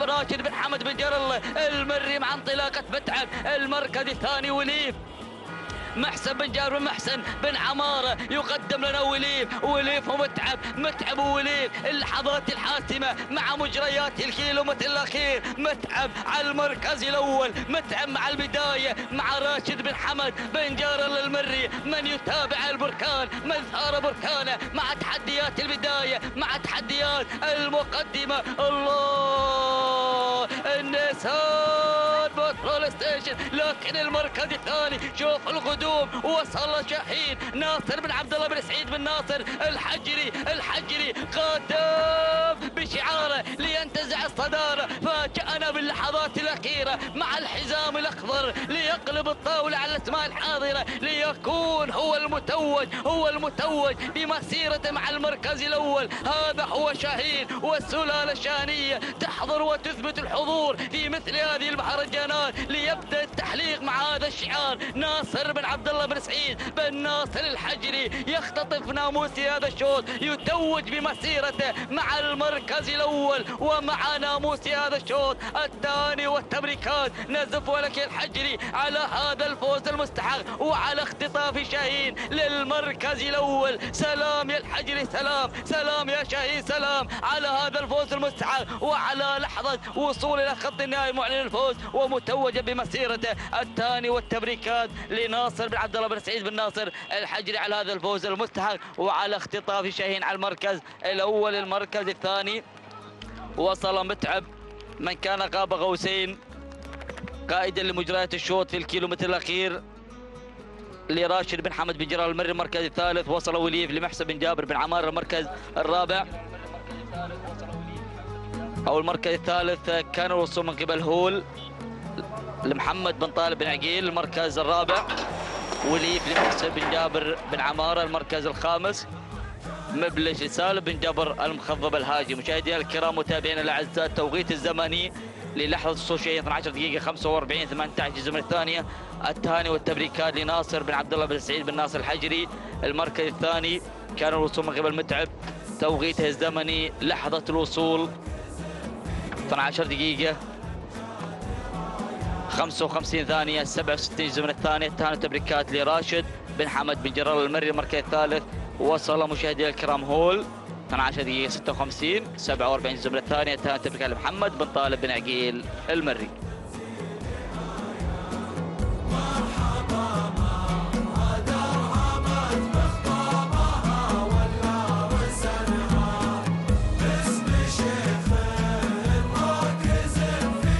بسم الله الرحمن الرحيم. مشاهدينا ومتابعينا الكرام، اسعد الله صباحكم بكل خير وبركة من هنا من ميدان التحدي مع تواصل مهرجان المؤسس في هذا اليوم الخاصة لسن الحيل والزمول وتحديات شعارات أبناء القبائل والأشواط العامة. ينطلق مشاهدينا الكرام الشوط السابع وهو شوط خاص للحيل، وجائزة هذا الشوط سيارة نيسان بترول ستيشن. تنتظر الفائز بالمركز الأول. نتابع هذه الأسماء والشعارات المنطلقة في هذا التحدي وفي هذا الانطلاق. نتابع أول المراكز وأول التحديات من خلال هذا النقل الحي والمباشر.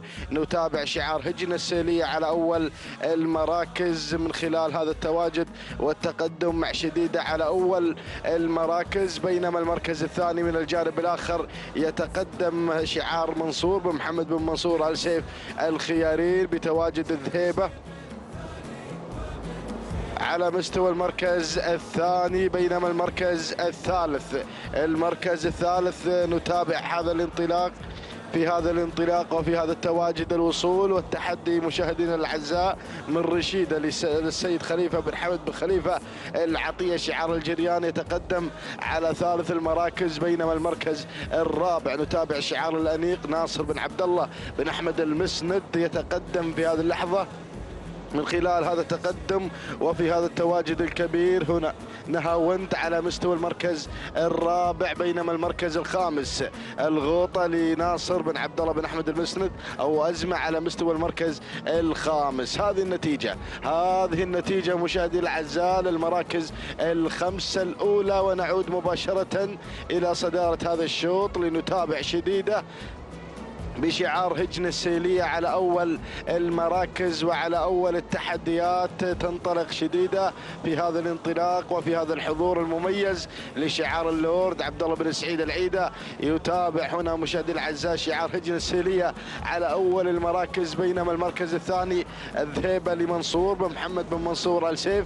الخيارين يتواجد مع المركز الثاني، وثالث المراكز يأتي شعار الجريان من خلال تواجد رشيدة خليفة بن حمد بن خليفة العطية. بينما المركز الرابع الغوطة لناصر بن عبد الله بن أحمد المسند على مستوى المركز الرابع. بينما المركز الخامس نهب لراشد بن سعيد بن سعيد بالأسود المري القادم مع نهب على مستوى خامس المراكز. هذه النتيجة مشاهدي الأعزاء للمراكز الخمسة الأولى، ولا زلنا نترقب دخول جديد على المراكز المتقدمة. نعود مباشرة إلى شعار هجن السيلية مع شديدة على البداية. هذه شديدة في المركز الأول تحمل شعار هجن السيلية على أول التحديات، بينما شعار صيد الرموز القادم مع ذهيبة منصور بن محمد بن منصور آل سيف.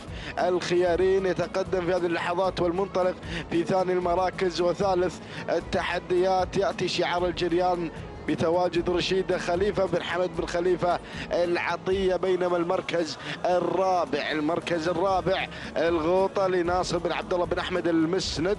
بينما نهى في المركز الخامس السيد راشد بن سعيد بالأسود المري القادم في هذه اللحظات.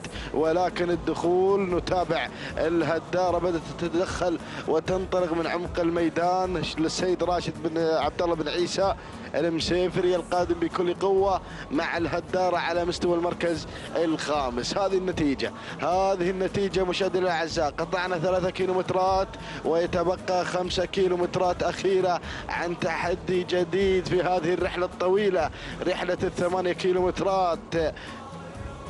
نعود مباشرة إلى البداية لنتابع المقدمة ونتابع المركز الأول في هذا التحدي. يا سلام يا شديدة في وقت الشدة، في وقت الانطلاق المميز، تحمل شعار هجن السيلية على أول المراكز. بينما المركز الثاني نتابع الذهيبة مع صيد الرموز.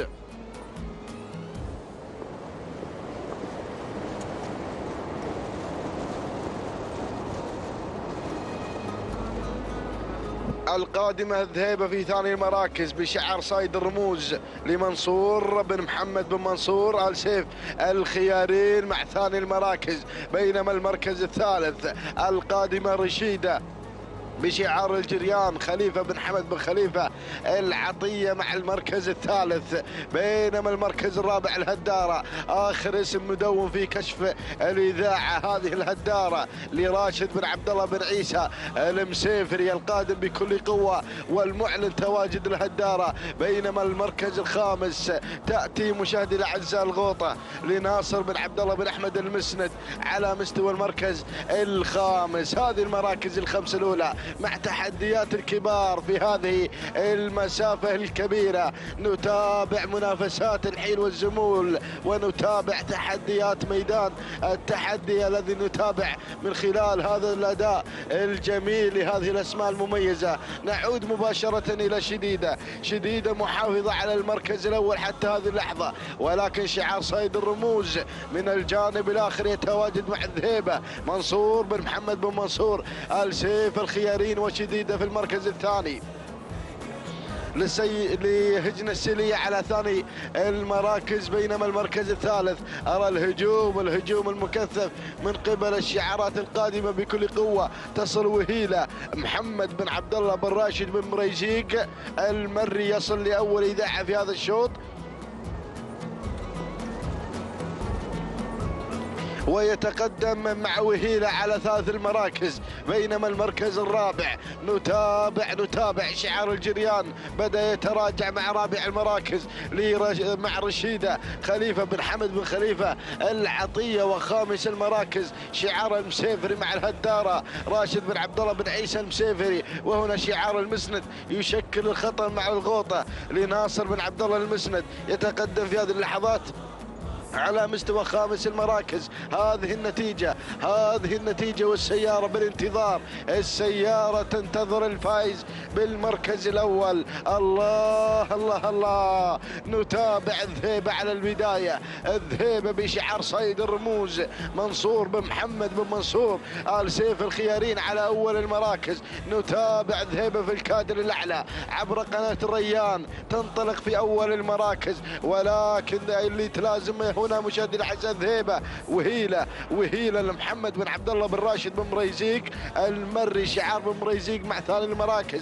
والمركز الثالث القادمة شديدة لهجن السلية على ثالث المراكز، بينما المركز الرابع الغوطة شعار الأليق ناصر بن عبد الله بن أحمد المسند مع المركز الرابع، بينما شعار الجريان في المركز الخامس من خلال تواجد رشيدة خليفة بن حمد بن خليفة العطية على خامس المراكز. هذه الخمس المراكز الأولى المندفعة بناموس هذا الشوط.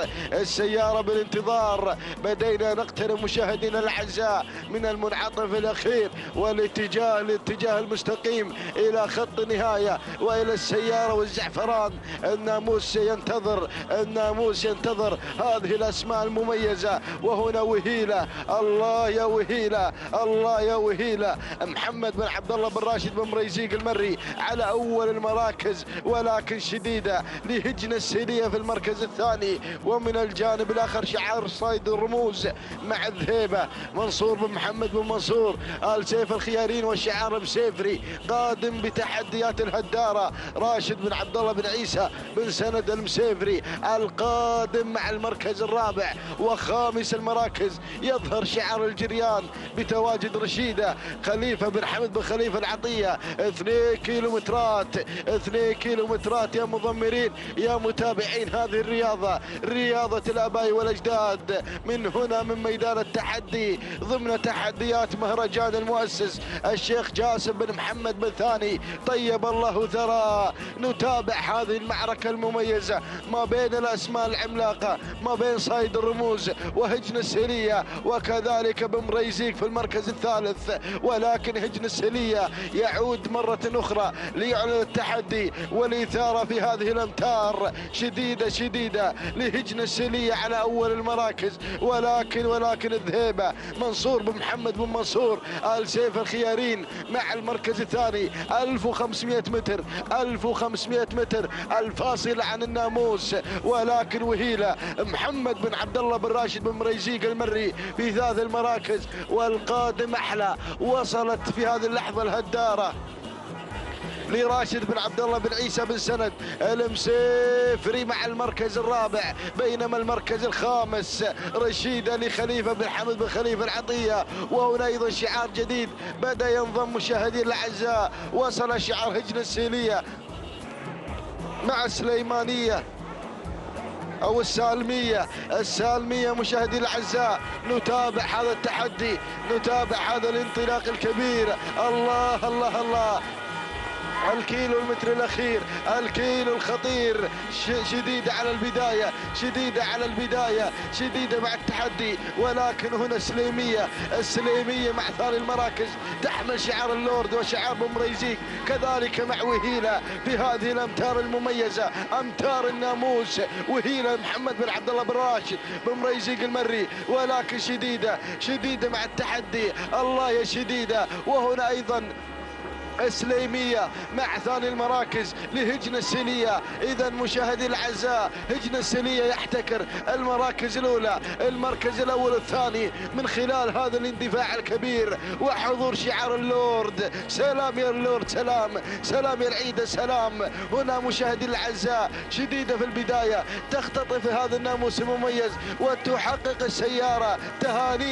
تهانينا والناموس لهجن السلية على هذا الفوز وعلى هذا الحضور المميز، مع شديدة على أول المراكز ومع السليمية على ثاني المراكز. هذه شديدة مشاهدي الأعزاء تحقق الإنجاز.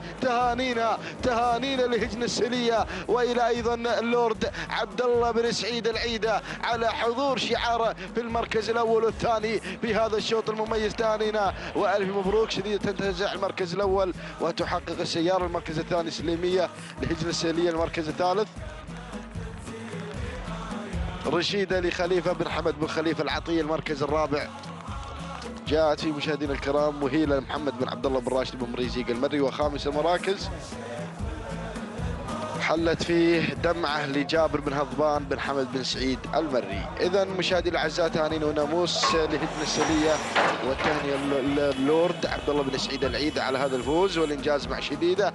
التوقيت الزمن 12 دقيقة و43 ثانية و78 جزم الثانية.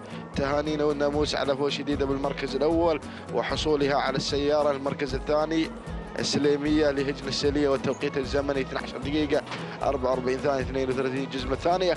تهنئة لهجنة السلية على احتكارها للمركز الأول والثاني في هذا الشوط. بينما شعار الجريان قادم مع رشيدة في ثلاث المراكز والتوقيت الزمني 12 دقيقة 45 ثانية 71 جزم الثاني. تهانينا والناموس للسيد خليفة بن حمد بن خليفة العطية.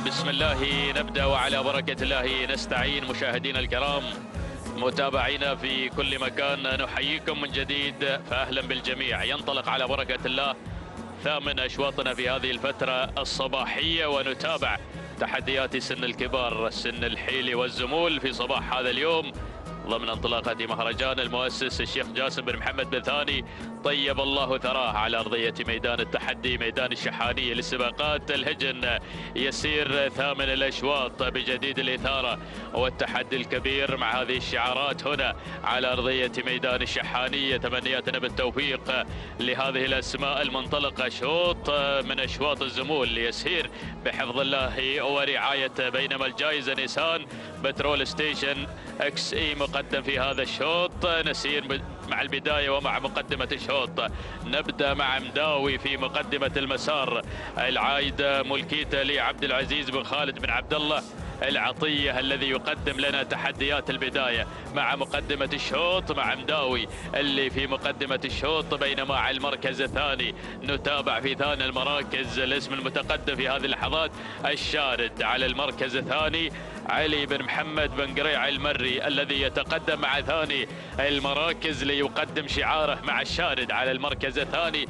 ننتقل مباشرة إلى ثالث المراكز. تابع التواجد في هذه اللحظات من لهب. وصل لهب في هذه اللحظة أبجاد بن عبد الله بن خليفة الهاجري يقدم شعاره، يقدم لهب في هذا الشوط، يطمع بالسيارة النيسان البترول ستيشن المقدمة في هذا الشوط. بينما على المركز الرابع وصول في هذه اللحظات من الذيب يتقدم بشعار حمد بن عنزان بن محمد بن عنزان النعيمي. يقدم الذيب على المركز الرابع. وفي خامس المراكز يتقدم بديع او هذا هو مداوي لراشد بن محمد بن حمد الدعية، يقدم شعاره على المركز الخامس في هذه اللحظات من خلال انطلاقة مداوي. هذه نتيجتنا للخمسة المراكز المتقدمة، الخمسة الأسماء المندفعة في هذا الشوط. وهناك أيضا أعداد مشاركة خلف دائرة الندى نتابعها في هذه اللحظات قادمة مشاهدينا الأعزاء لأيضا تظفر بناموس هذا الشوط. وأيضا السيارة النيسان المقدمة في هذا الشوط. هنا 8 كيلومترات، هنا تحديات الكبار مع انطلاقة سن الحيل والزمول في صباح هذا اليوم والشعارات أبناء القبائل نتابعها في هذا الانطلاق في هذا التحدي على مدى 8 كيلومترات الحاضرة هنا في هذا المسار الصباحي الجميل على ميدان التحدي ميدان الشحانية لسباقات الهجن هنا في مهرجان المؤسس. يسير هذا الشوط الخاص بالزمول، الجميع حضر هنا وعد العدة ليكون نجما متواجدا في مثل هذه الأشواط المميزة، في مثل هذه الأشواط أيضا الحاضرة بها كل التحدي والإثارة على أرضية الميدان. نعود مباشرة إلى مقدمة الشوط، إلى تحديات مداوي.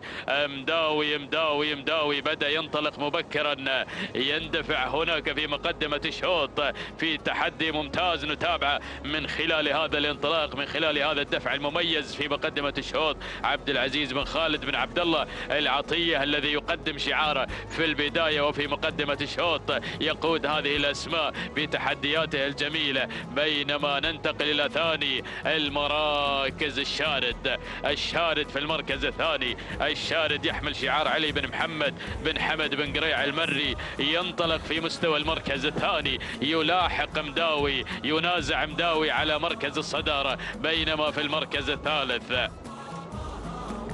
ثالث المراكز وتابع شعار الهاجري يتقدم مع لهب يتواجد هناك في تحديات هذا الشوط، حاضر ايضا بانجازاته، منطلقا في المركز الثالث في هذه اللحظات.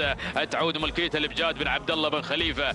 الهاجري من يتقدم على مستوى المركز الثالث، ولكن نتابع التحرك في هذه اللحظة من مداوي القادم بشعار الدعية الذي غير في هذه اللحظات، انتزع المركز الثالث. راشد بن محمد بن حمد الدعية الذي ينطلق على المركز الثالث من خلال تواجد واندفاع مداوي. المركز الرابع من تراجع فيه لهب منطلقا في هذا الشوط بشعار ابجاد بن عبد الله بن خليفة. الهاجري اللي تراجع وخذ المركز الرابع. اما في خامس المركز الخامس الذيب لحمد بن عنزان بن محمد بن عنزان النعيمي يتواجد في هذا الشوط من خلال انطلاقة الذيب، ولكن اسم متواجد هنا بدأ يتقدم في هذه اللحظات.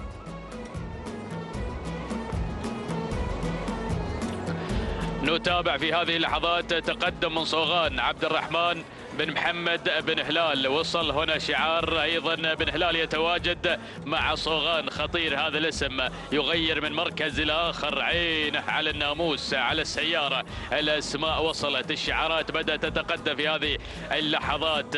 مشاهدينا الاعزاء اقتربت اسماء ايضا في هذا الشوط، وصل في هذه اللحظات وتقدم بديع في هذه اللحظات بشعار السويدي، واسم قادم واصل في هذه اللحظات مكرم شعار بن شفيع وصل ايضا في هذا الشوط، وبدا هو الاخر يتقدم. مشاهدينا الاعزاء لنيل ناموس هذا الشوط. السياره بالانتظار، النيسان ستيشن بالانتظار يا مشاركين، لكن الشوط مع مداوي حتى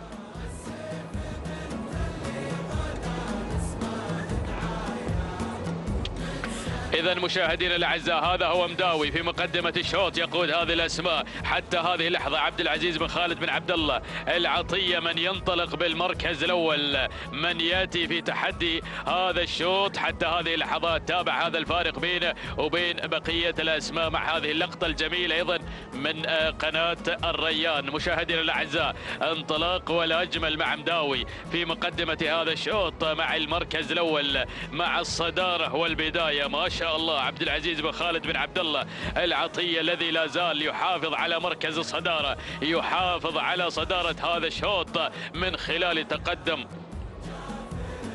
مداوي في مقدمة الشوط. بينما على المركز الثاني، على ثاني المراكز الشارد علي بن محمد بن حمد بن قريع المري. يلا يا بن قريع مع ثاني المراكز مع الشارد ينطلق في هذا الشوط، ولكن تابع مداوي الآخر القادم بشعار الدعية يصل على المركز الثالث. خطير هذا الاسم راشد بن محمد بن حمد الدعية يصل في هذا الشوط، يتقدم في هذه اللحظات، بدأ يسرع مشاهدينا الاعزاء وبدا يستعرض في هذه اللحظه المركز الرابع. يا سلام يا سلام يا صوغان، وصلكم صوغان في هذا الشوط. عبد الرحمن بن محمد بن هلال يتقدم في هذا الاداء الجميل، يتقدم مع صوغان. خطير هذا الاسم، ينطلق على مستوى المركز الرابع، نجوميه مع تحديات السويدي في المركز الخامس في هذه اللحظات. بديع سعد بن عبد الله بن سعد بن مبارك مبارك السويدي ينطلق في هذا الشوط، يتقدم مع المركز الخامس. هذه نتيجتنا مشاهدينا متابعينا الكرام للأسماء الخمسة المتقدمة، للأسماء المتقدمة في هذا الشوط. من يبغى الناموس ينطلق مع هذه النجومية الحاضرة في مقدمة هذا الشوط مع الخمسة المراكز المذاعة والمنطلقة. منظر جميل على ميدان الشحانية، منظر جميل على ميدان التحدي في منافسات الكبار، في تحديات الزمول، ويحلو الرقص مع الكبار دائما وابدا مع 8 كيلومترات. يا سلام على الأداء الجميل يا العطية وتحدياته مع مداوي في قمة هذا الشوط. مشاهدينا الأعزاء منذ أول ندى حتى اللحظات لا زال يتربع على عرش الصدارة، هو قمة هذا الشوط. منطلقا بالمركز الأول عبد العزيز بن خالد بن عبد الله العطية، يقدم تحدياته، يقدم إبداعاته في صباح هذا اليوم مع انطلاقات وتحديات الزمول. ولكن تابع المركز الثاني، شوف الثنائي هناك، الهجوم اللي تابعه في هذا الشوط.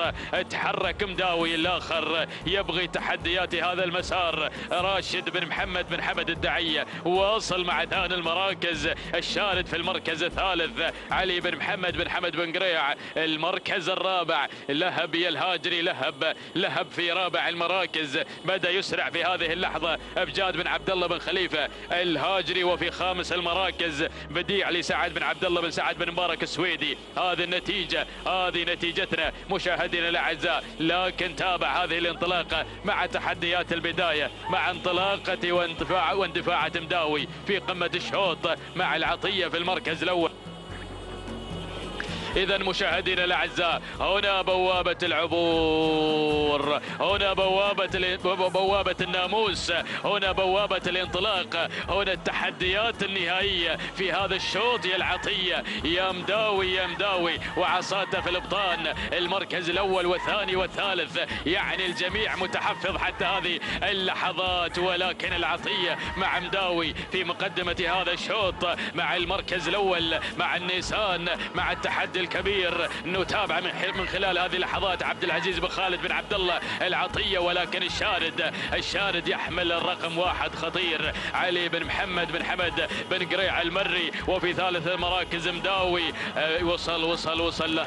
وصل لهب. يلا يا الهاجري، ساعة الجد هنا مع المساحة الخضراء، يعني ما في مسافة بيننا وبين خط النهاية. هنا مشاهدينا الأعزاء يعني الأجواء النهائية، أجواء الناموس، أجواء الفوز، أجواء الزعفران. يا سلام يا العطية، مداوي يستعيد حقوقه المنهوبة مع تحديات شعار العطية في المركز الأول والصدارة. المركز الثاني الشارد علي بن محمد بن حمد بن قريع المري. لهب في المركز الثالث، وصل بإبجاد بن عبد الله بن خليفة الهاجري. قادم في هذا الشوط. من المنتصر مع اللحظات الأخيرة؟ الشارد. وهنا لهب والشارد في منازع كبير مع 100 متر الأخيرة، اللحظات المريرة. لكن الشارد رقم 1، الشارد رقم 1 علي بن محمد بن حمد بن قريع. سلام يا بن قريع، سلام يا الشارد، سلام مع اللحظات الأخيرة. يحظى على ناموس هذا الشوط. تهانينا والناموس لعلي بن محمد بن حمد بن قريع المري. المركز الثاني وصل لهب لإبجاد بن عبد الله بن خليفة الهاجري. المركز الثالث من وصل مداوي لعبد العزيز بن خالد بن عبد الله العطية. رابع المراكز، المركز الرابع مداوي راشد بن محمد بن حمد بن محمد الدعية. وخامس المراكز المركز الخامس العثماني من هيئة السهيلية. هذه نتيجتنا مشاهدينا الأعزاء.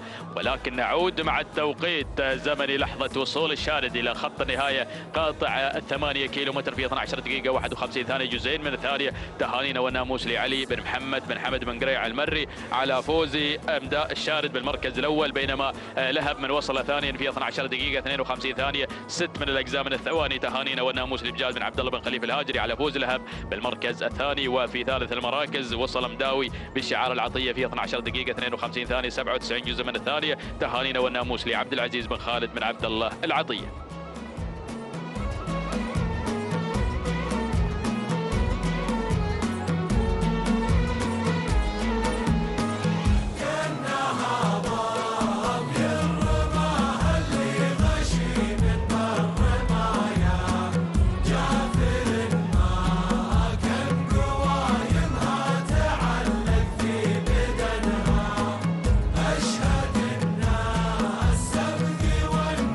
الله الرحمن الرحيم. أيها الحفل الكريم مشاهدينا متابعينا الكرام، أسعد الله صباحكم وجميع أوقاتكم بكل خير ومحبة وسلام من هنا من أرضية ميدان التحدي، ميدان الشحانية. يتجدد بنا اللقاء في هذه الفترة الصباحية المميزة التي تحمل لنا انطلاقات سن الحيل والزمول، والثمانية كيلو مترات هي الحاضرة والمحددة مسار هذه الانطلاقات الصباحية المميزة. مشاهدينا الكرام، ينطلق شوطنا التاسع الحامل في طياته انطلاقات الحيل، وهذه الشعارات المميزة الحاضرة في هذا المسار المميز والجميل. نسير مع هذه الأسماء والشعارات المنطلقة في هذا الانطلاق المميز والجميل الحاضرة بتحدياتها الرائعة في هذا المسار، مباشرة مع المركز الأول وصدارة هذا الشوط وأول الأسماء الحاضرة والمنطلقة في مسار وتحديات هذا الشوط. البداية مع انتفاضة خليفة بن حمد بن خليفة العطية، شعار الجريان من يقدم لنا انطلاقة هناك انتفاضة مع المركز الأول، بينما أتابع المركز الثاني قدوم ووصول من الشاهينية راشد بن حمد بن جار الله المري من يقدم لنا الشاهينية مع المركز الثاني في هذا الانطلاق المميز والجميل. المركز الثالث يتقدم الشعار البرشلوني، يقدم لنا تحديات حضور سعد بن عنزان بن خاتم آل عنزان النعيمي مع المركز الثالث. المركز الرابع وصول من راهية وهجن السيلية من تتقدم مع المركز الرابع من خلال تواجد راهية في هذا المسار. المركز الخامس وصول وقدوم في هذا الانطلاق من حضور منصور بن محمد بن منصور آل سيف الخيارين، يتقدم مع المركز الخامس من خلال تواجد حضور مع خامس التحديات. هكذا هي الأسماء المتقدمة في هذا المسار المميز والجميل والرائع. لكن نعود مشاهدينا الكرام، نعود مع البداية وصدارة هذا الشوط. المركز الأول شعار الجريان ويقدم لنا تحديات انتفاضة مع المركز الأول، وياتي المغامر سعيد بن بطل الزعبي من يتابع هذا الشعار في هذا الانطلاق المميز والجميل، كما قدم لنا متعبة في الأشواط الماضية يحضر هذا الشعار ويقدم لنا هذا الاسم ويقدم لنا تحديات هذا الشعار مع المركز الأول. ولكن حصل تغيير، الشعار السيلاوي يغير في هذه اللحظات مع راهية هجن السيلية تتقدم في هذا المسار المميز والجميل والرائع، بينما أتابع المركز الثالث. أتابع التقدم والوصول للشاهينية راشد بن حمد بن جار الله المري يحضر بتحدياته المميزة، شعار تميز في هذا المهرجان وقدم للأسماء العديدة ليكون أيضا حاضرا في هذا الانطلاق مع سن الكبار. أهالي أيضا دولة الكويت الشقيقة ميدان الشهيد يحضرون في هذا الانطلاق المميز والجميل والرائع. أتابع المركز الرابع شعار بن عنزان يقدم لنا تحديات المميزة مع حضور سعد بن عنزان بن خاتم آل عنزان النعيمي، ياتي مع المركز الرابع في هذا الانطلاق المميز والجميل. المركز الخامس وصول وقدوم من شيمة حمد بن غانم بن سلطان الهديفي، مرحبا بشعار الهديفي الذي يتقدم في هذا الانطلاق المميز والجميل ويقدم لنا شيمة مع المركز الخامس في هذا المسار. هكذا هي الخمسة الأسماء مشاهدينا الكرام الأولى المتقدمة في هذا المسار، شعارات قوية، أسماء أيضا عديدة تشارك في هذا الشوط، شعارات عملاقة في هذا الانطلاق المميز تحضر وتقدم لنا الأسماء المميزة الحاضرة في هذا المسار المميز. والثمانية كيلومترات مسافة طويلة في هذا الانطلاق المميز والجميل تحمل لنا المنافسة الكبيرة من بين هذه الأسماء والشعارات المميزة الحاضرة بانطلاقتها الرائعة والجميلة. يا سلام. لكن نعود مع البداية، نعود مع هجن السيلية التي تقدم لنا انطلاقة راهية مع المركز الأول وصدارة هذا الشوط لتكون قائدة في هذا المسار المميز والجميل، قائدة لهذه الأسماء الحاضرة بتحدياتها الرائعة والجميلة هناك مع المركز الأول. نتابع المركز الثاني انتفاضة وشعار الجريان يقدم لنا هذا الاسم مع المركز الثاني في هذا الانطلاق المميز والجميل والرائع. المركز الثالث قدوما ووصول من الشاهينية راشد بن حمد بن جار الله المري مع المركز الثالث. المركز الرابع ممثل اهالي معيذر الدايم يتقدم في هذا المسار المميز ويقدم لنا شيمة حمد بن غانم بن سلطان الهديفي مع المركز الرابع. المركز الخامس وصول وتقدم من شعار بن عنزان الشعار البرشلوني يقدم لنا تحديات حضور سعد بن عنزان بن خاتم آل عنزان النعيمي مع المركز الخامس. هكذا هي الأسماء الخمسة الأولى المتقدمة في هذا المسار المميز، ولكن أسماء خلف الخمسة المراكز الأولى. مخرجنا عطر اللقطة هناك مع الأسماء الحاضرة في هذا الانطلاق خلف الخمسة الأسماء الأولى المتقدمة في هذا المسار المميز. شكرا على هذه اللقطات المميزة من أرضية ميدان التحدي، ميدان الشحانية كما تشاهدون في الكادر السفلي من قناة الريان. الأسماء الحاضرة في هذا الانطلاق الرائع التي لم يحن موعد دخولها إلى دائرة النداء والإذاعة، ولكن نعود مع البداية، نعود مع المركز الأول وصدارة هذا الشوط هجن السيلية من تقدم لنا هذا الأداء المميز والجميل من خلال تواجد راهية هناك مع البداية مع المركز الأول وصدارة هذا الشوط. الشعار السيلاوي يقدم لنا هذا الاسم ليكون قائدا في هذا المسار المميز والجميل. وتابع المركز الثاني انتفاضة مع المركز الثاني من تتقدم في هذا المسار بشعار الجريان خليفة بن حمد بن خليفة العطية مع ثاني التحديات. المركز الثالث وصلت رحية لهجن السيلية لتعزز تواجد راهية هناك مع المركز الأول. تتقدم رحية في هذا المسار المميز بشعار هجن السيلية مع المركز الثالث. المركز الرابع وصول وتقدم من نشيم حمد بن غانم بن سلطان الهديفي. والمركز الخامس وصل شعار صايد الرموز يقدم لنا انطلاقة حضور منصور بن محمد بن منصور آل سيف الخيارين مع المركز الخامس. هكذا هي الأسماء المتقدمة الأولى في هذا الانطلاق الرائع والجميل الحاضرة بتحدياتها المميزة والجميلة والرائعة. الله يا هذه الأسماء الحاضرة في هذا الانطلاق، أسماء كبيرة، شعارات متميزة صالت وجالت في عالم تحديات ومنافسات سباقات الهجن العربية الأصيلة. تحضر هذه الشعارات لتكون أيضا لتبرز التواجد هنا في هذا المسار وفي هذا المهرجان السنوي الكبير، مهرجان المؤسس طيب الله ثراه. الجميع يطمع بانتزاع نقطة في هذا المهرجان الغالي. نعود مع البداية، نعود مع المركز الأول اللي غيرت وانتقلت انتقالة مباشرة هناك مع البداية. أرحية لهجن السيلية تتقدم الجموع في هذا المسار، سيطرة سيلاوية مع المركز الأول والمركز الثاني. مؤسسة هجن السيلية تقدم لنا هذا الأسماء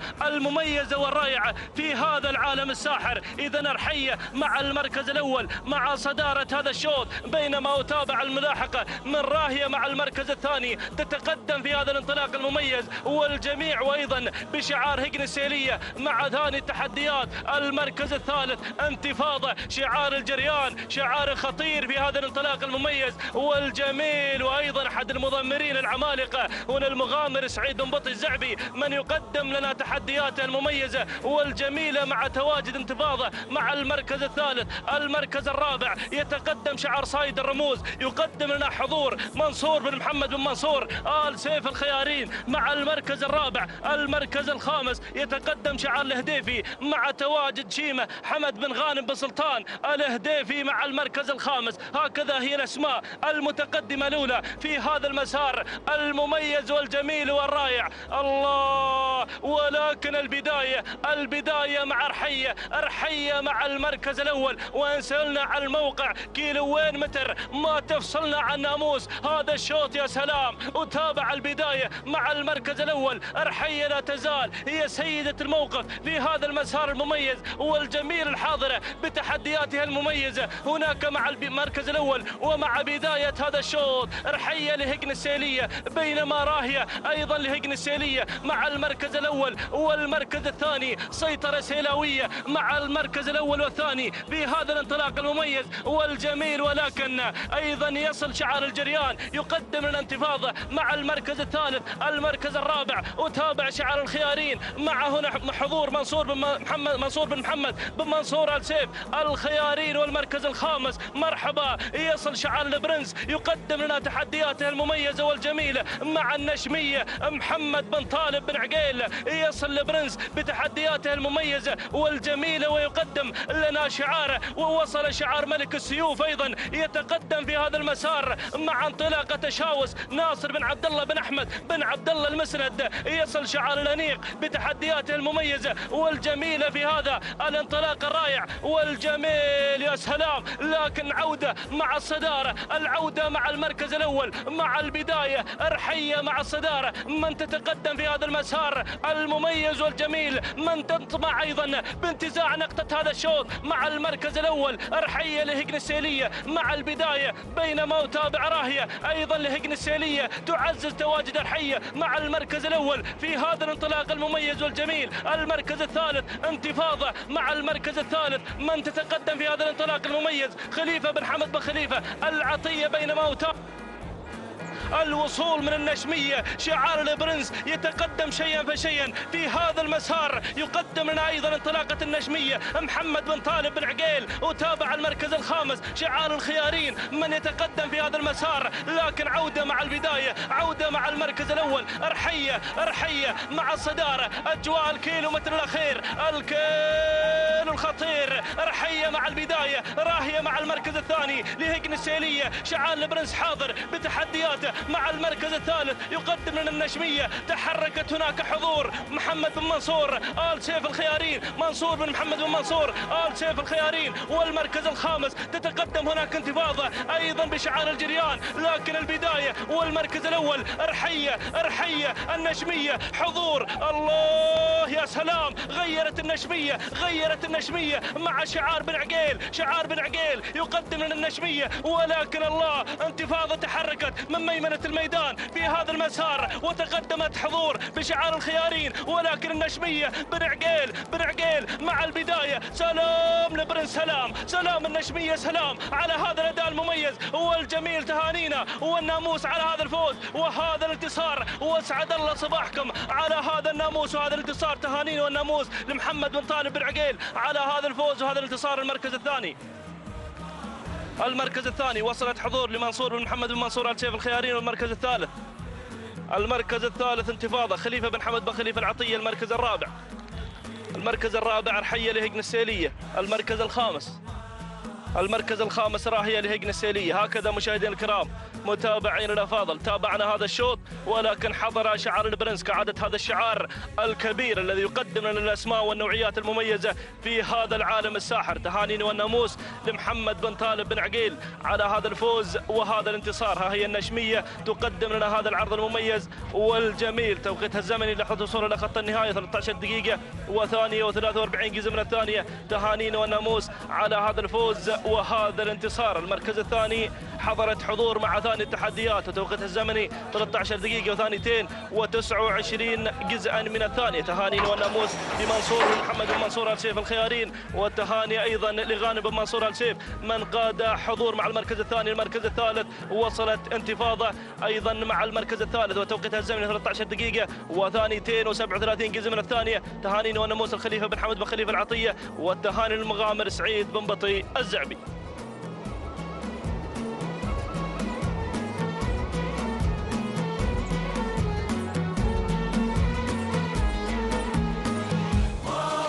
بسم الله الرحمن الرحيم. متابعينا مشاهدينا الكرام، اسعد الله صباحكم وجميع اوقاتكم بكل خير على بركة الله وتوفيقه.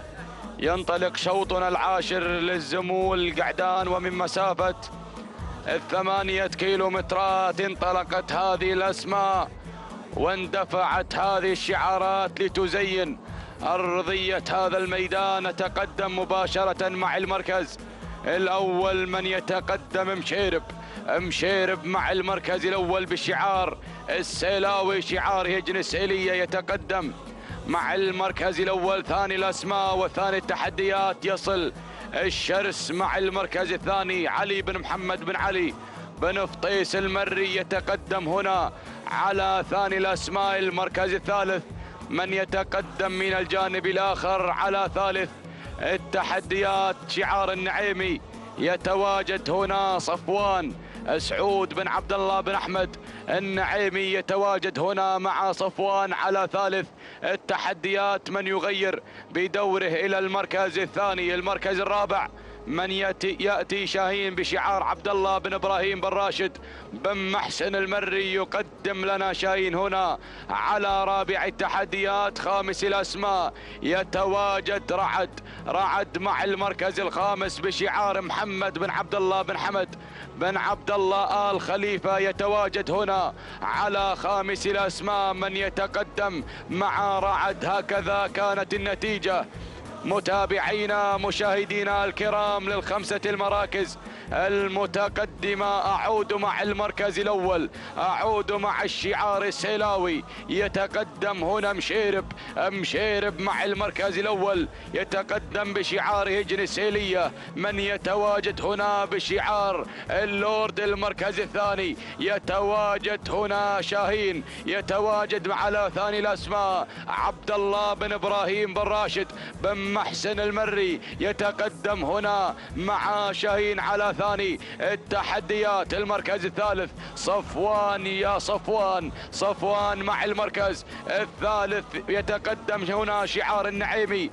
سعود بن عبد الله بن أحمد النعيمي. يتقدم هنا مع صفوان على ثالث التحديات. المركز الرابع يتواجد على رابع الأسماء الصداوي مع المركز الرابع محمد بن سعيد بن لجبع الخيارين. يتواجد هنا على رابع التحديات من يقدم لنا الصداوي مع المركز الرابع. المركز الخامس خامس الأسماء شاهين خليفة بن علي بن حمد العطية. يتقدم هنا مع شاهين ولكن رعد بشعار محمد بن عبد الله بن حمد بن عبد الله الخليفة. يتقدم هنا مع رعد هنا في هذا الصباح، هنا في أشواط الزمول، هنا في أشواط المتعة من 8 كيلومترات.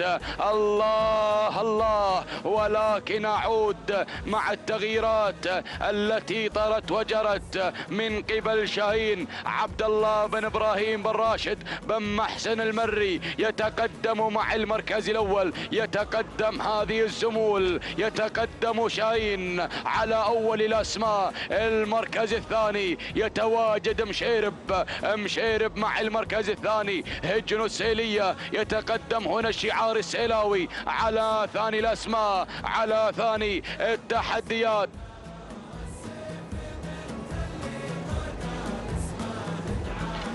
المركز الثالث يتقدم هنا الصداوي محمد بن سعيد بن لجبع الخيارين الهاجري. يتقدم هنا مع الصداوي على ثالث الأسماء، على ثالث التحديات.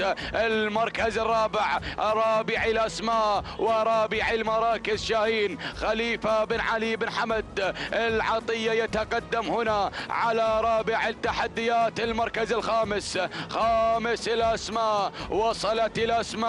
وصلت الشعارات، وصل هنا الشرس ورعد من يتقدم مع المركز الخامس محمد بن عبد الله بن حمد بن عبد الله الخليفة، وايضا الشرس جنبا بجنب رعد. يتقدم هنا بشعار بن فطيس علي بن محمد بن علي بن فطيس المري. يتقدم هنا مع شاهين على خامس التحديات، وايضا هنا الشرس مع المركز الخامس. ولكن اعود مع المركز الاول، اعود مع الصدارة، اعود مع الريادة. شاهين مع المركز الاول عبد الله بن ابراهيم بن راشد بن محسن المري يتواجد هنا مع المركز الاول. يقدم لنا شاهين في هذه الانطلاقة المثيرة، في هذه الانطلاقة الكبيرة. هنا بين الزمول من يتقدم هنا شاهين، ولكن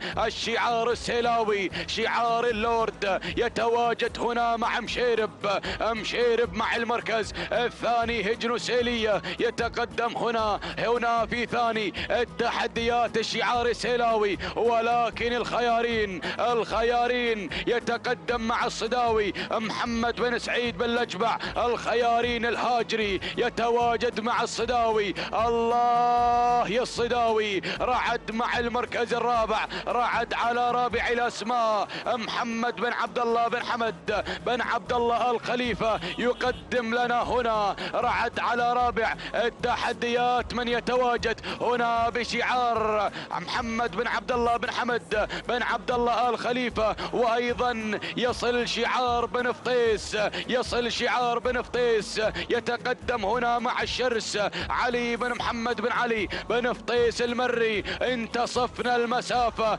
بقي 4 كيلومترات عن خط النهاية. وأيضا هنا يصل في هذه اللحظات الجذاب يتواجد بشعار النعيمي محمد بن حمد بن ناصر النعيمي. يتقدم هنا مع الجذاب هنا في ميدان التحدي، هنا في مهرجان المؤسس، هنا في ميدان الجميع، ميدان الشحانية. ولكن أعود مع التغيير، غير مشيرب انطلق مع المركز الأول. هنا الشعار السيلاوي يفرض سيطرته على المركز الأول، يفرض السيطرة. حجن السيلية تتواجد مع مشيرب على أول الأسماء، على أول التحديات. المركز الثاني هنا شعار الخيارين يتقدم مع الصداوي على ثاني الأسماء. محمد بن سعيد الأجبع الخيارين الهاجري يتقدم مع المركز الثاني. ولكن شاهين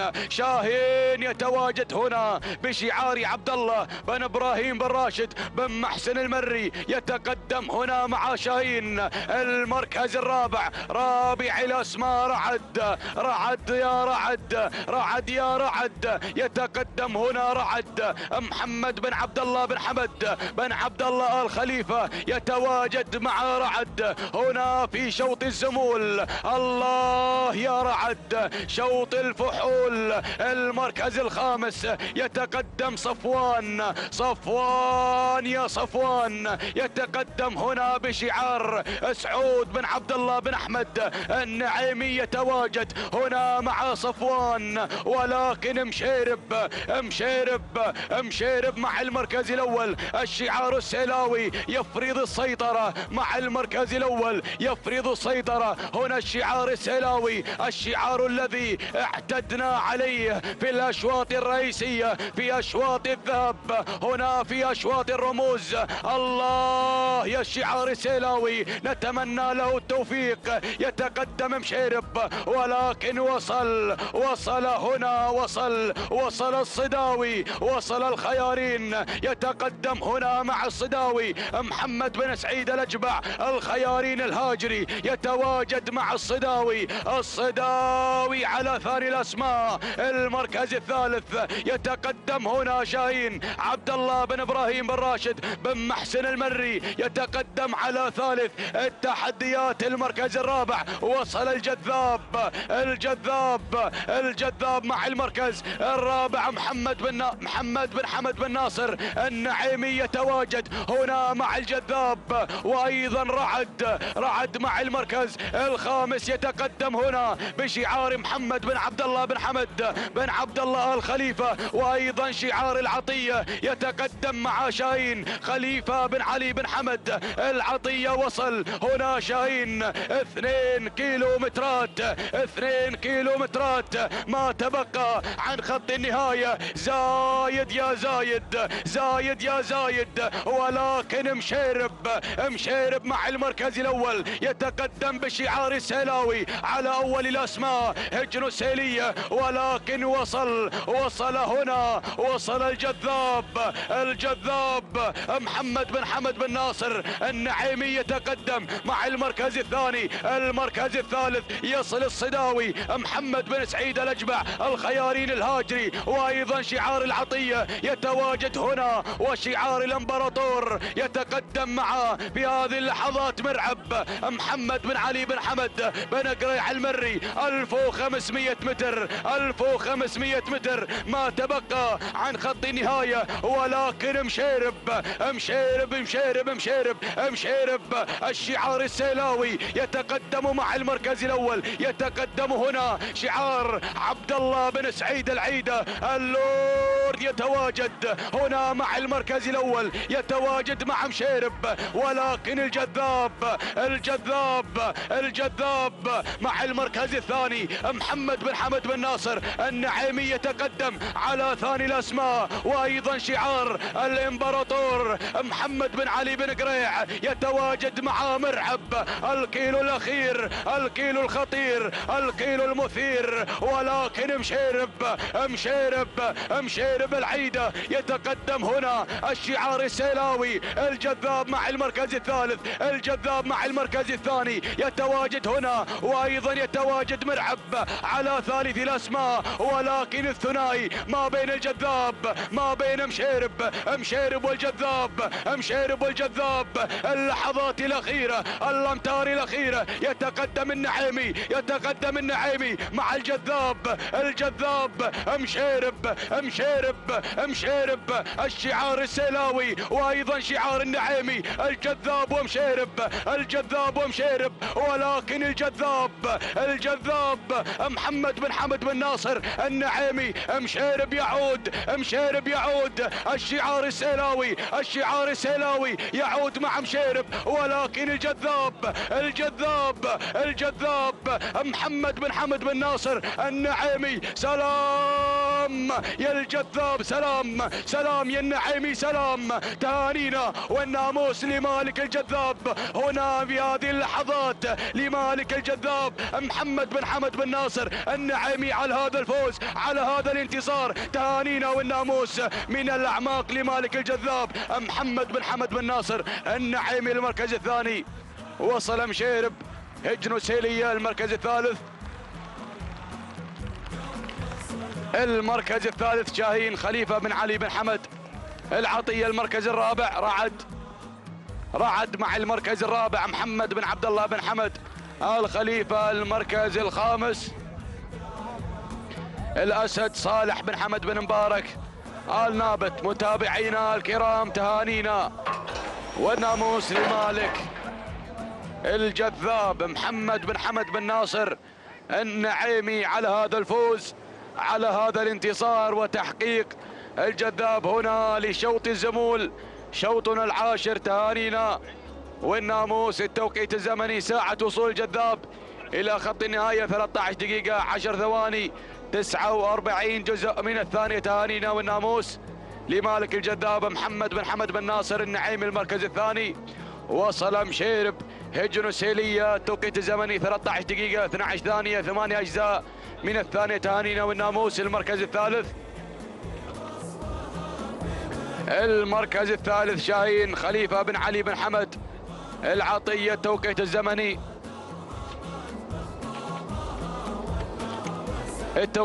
13 دقيقة 22 ثانية 84 جزء من الثانية. تهانينا والناموس لمالك شاهين خليفة بن علي بن حمد العطية على هذا الفوز والانتصار ونحقق المركز الثالث. تهانينا والناموس للجميع.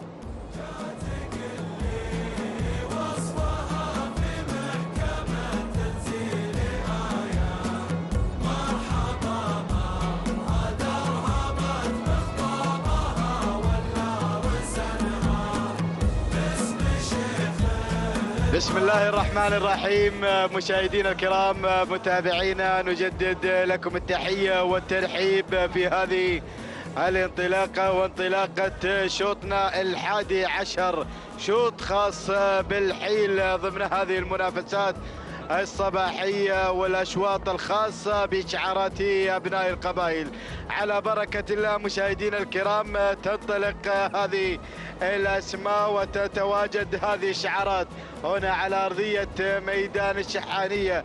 أبدأ وأتابع البداية، أتابع فند سعد بن عنزان بن خاتم العنزان النعيمي من يتقدم بالبداية والصدارة، بينما أتابع ثاني الأسماء وصلت عزوة عبد الرحمن بن نايف بمشعل زيد الشريف تتقدم مع ثاني المراكز. وثالث الأسماء أتابع الجذابة من تصل مع ثالث المراكز عبد الله بن سعيد بن عبد الله آل سند الهاجري يتواجد في ثالث المراكز، بينما أتابع رابعا وصلت عسيلة خليفة بن حمد بن خليفة العطية. وخامس الأسماء هنا معركة بشعار السندباد صالح بن حمد القمرة تتقدم مع خامس المراكز. هذه الأسماء مشاهدينا الكرام الخمس الأولى المنطلقة في هذا الشوط والمتواجدة في انطلاقات هذا الصباح،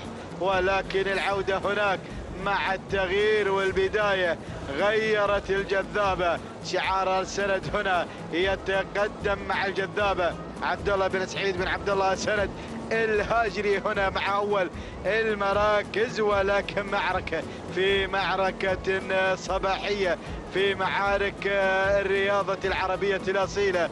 معركة هنا تتقدم تغير في هذه اللحظات بإشعال صالح بن حمد القمرة، تتقدم على البداية والصدارة، بينما أتابع الشعار البرشلوني يتقدم هنا المتواجد مع فند على ثالث الأسماء بشعار سعد بن عنزان بالخاتم العنزان النعيمي. رابع الأسماء أتابع عزوة قادمة مع رابع المراكز عبد الرحمن بن نايف بن مشعل آل زيد الشريف هنا متواجد ومنطلق مع رابع المراكز. خامس الأسماء هنا القادمة عسيلة خليفة بن حمد بن خليفة العطية يتقدم بعسيلة مع خامس الأسماء. مشاهدينا متابعينا الكرام في هذا النداء الثاني في هذه ايضا الشعارات المتواجده المنطلقه في هذا الشوط. الله يا الاسماء، الله يا التحديات المستمره في مهرجان المؤسس الشيخ جاسم بن محمد بن ثاني طيب الله ثراه في هذا العام 2019. نتابع ونشاهد هذا الحضور المميز هنا على أرضية ميدان الشحانية. السندباد يبدأ الرحلة، يقدم شعاره هناك مع البداية ومعركة البداية هناك. السندباد في البداية بإشعال صالح بن حمد القمرة، معركة على أول المراكز، بينما أتابع الجذابة القادمة مع ثاني المراكز عبد الله بن سعيد بن عبد الله السند الهاجري المتواجد مع ثاني الأسماء، بينما أتابع هناك من الجانب الآخر تواجد فند سعد بن عنزان بالخاتم العنزان النعيمي القادم مع ثالث الأسماء، بينما أتابع عزوة متواجدة مع رابع المراكز في هذه اللحظات عبد الرحمن بن نايف من مشعل آل زيد الشريف، بمتابعة أيضا فيصل وعبد الله. ركز أيضا مع هذا الأداء، مع هذا الانطلاق، التواجد مع عزوة مع رابع المراكز. خامس الأسماء أتابع في هذه اللحظات شعار الجريان عسيلة القادمة مع خامس المراكز خليفة بن حمد بن خليفة العطية. يتقدم شعار متعبة الله، تتقدم ايضا هنا عسيلة مع خامس الاسماء الجرياني وشعارها المتواجد دائما في منافسات الكبار. هنا مع عسيلة مع خامس المراكز، ولكن أتابع شعارات حاضرة متواجدة ما خلف هذه الأسماء، ما خلف الخمس المراكز الأولى. ننتظر أيضا لحظة وصولها في أيضا الأمتار الأخيرة. الله يا البداية، الله يا الصدارة. معركة على مقدمة الشوط، تقود أيضا هذه المعركة أيضا معركة الكبار وتحديات أشواط الحيل. معركة بشعار أيضا صالح بن حمد القمرة تتقدم هنا مع البداية، بينما أتابع الشعار القادم الشعار البرشلوني المتواجد مع فند سعد بن عنزان بخاتم العنزان النعيمي. يتقدم أيضا في هذه اللحظات، بينما تواجد من الجذابة عبد الله بن سعيد بن عبد الله آل سند الهاجري متواجد بالجذابة. وهنا عزوة بدأت بالاقتراب، القادمة في هذه اللحظات بشعار عبد الرحمن بن نايف بن مشعل آل زيد الشريف.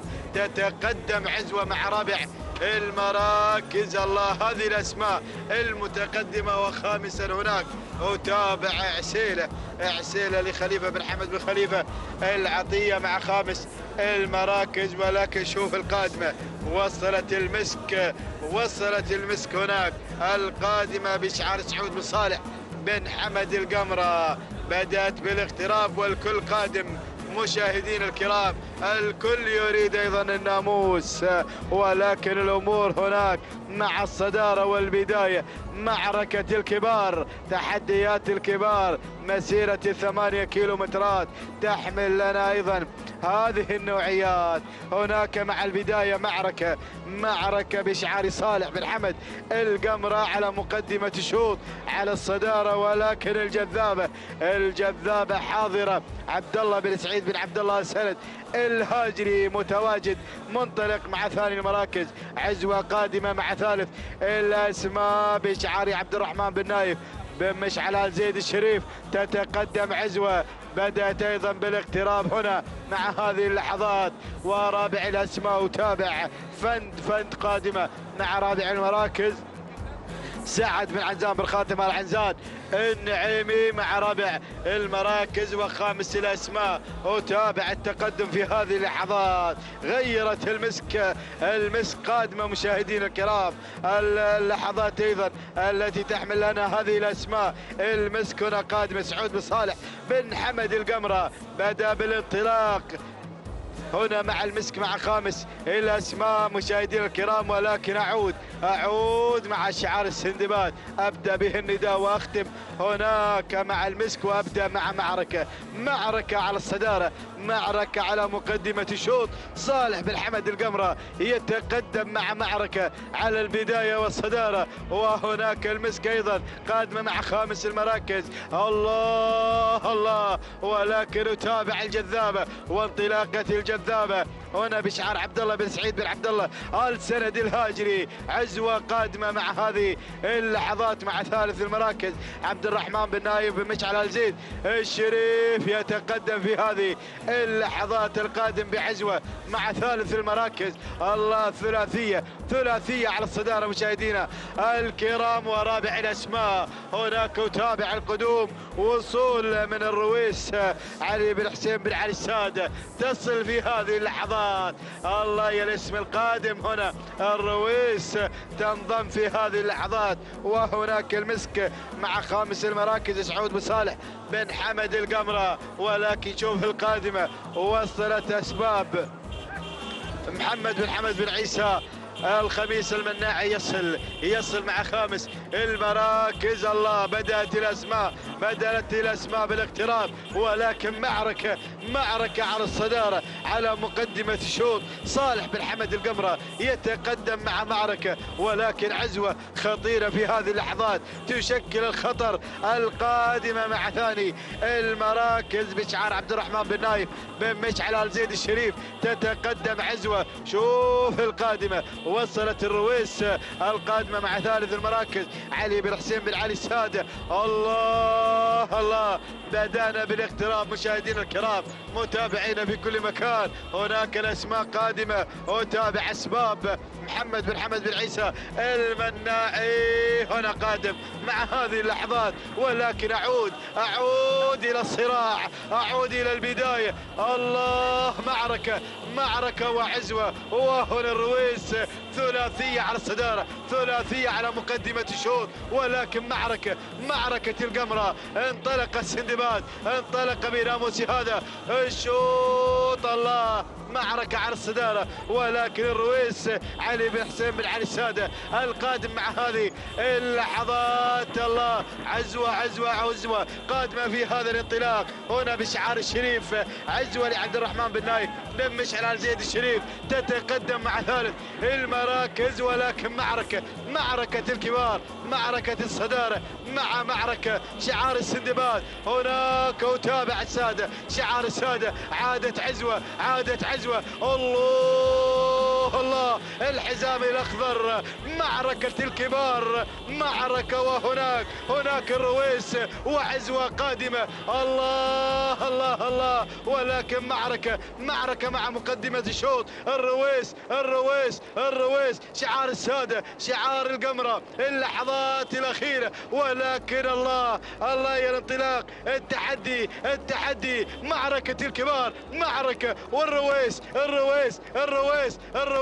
الله السادة، شعار السادة يتسيد في هذه اللحظات. علي بن حسين بن علي السادة مع أيضا مع الرويس. سلام الرويس، سلام هذا الانتصار، سلام يا السادة، سلام. هنا يتسيد مع هذا الشوط، هنا مع الرويس خاطفة الناموس. هذا الشوط تهانينا والناموس لعلي بن حسين بن علي السادة على هذا الفوز والانتصار. ثاني المراكز وصلت معركة لصالح بن حمد القمرة. ثالث المراكز كان الوصول من عزوة عبد الرحمن بن نايف بن مشعل زيد الشريف. رابع المراكز وصلت أسباب محمد بن حمد بن عيسى الخميس المناعي. وخامس المراكز وصلت الشمالية محمد بن طالب بن عقيل النابت مع خامس المراكز. هذه النتيجة مشاهدينا الكرام لمراكزنا الخمس الأولى. نعود بالتوقيت الزمني ولحظة وصول الرويس إلى خط النهاية 13 دقيقة بدون ثواني 93 جزء من الثانية. تهانينا والناموس لعلي بن حسين بن علي السادة على هذا الفوز والانتصار. معركة وصلت ثانيا ب 13 دقيقة ثانية 76 جزء من الثانية. تهانينا والناموس للسندباد القطري صالح بن حمد القمرة. وثالث المراكز وصلت مشاهدينا الكرام عزوة ب 13 دقيقة 6 ثواني 33 جزء من الثانية. توقيت عزوة لعبد الرحمن بن نايف بن مشعل آل زيد الشريف من وصل مع المركز الثالث. تهانينا والناموس للجميع.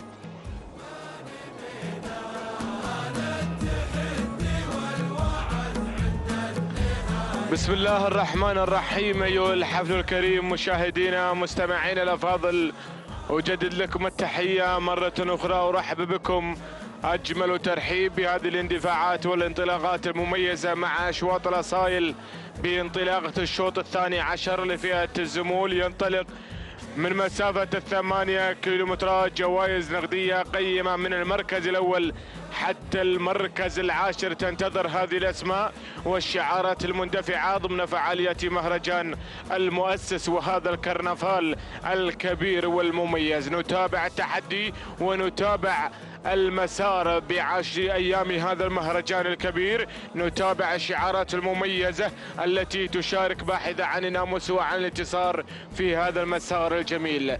نبدأ بعد المراكز ومع الصدارة مباشرة مع الأسماء المندفعة التي تنطلق في البداية. أول المراكز يتواجد في هذه الاندفاع الناوي لمبارك بن محمد بن هادي الجربوع المري، يتواجد مع القيادة والريادة، يندفع في مقدمة هذا الشوط. بينما المركز الثاني يتابع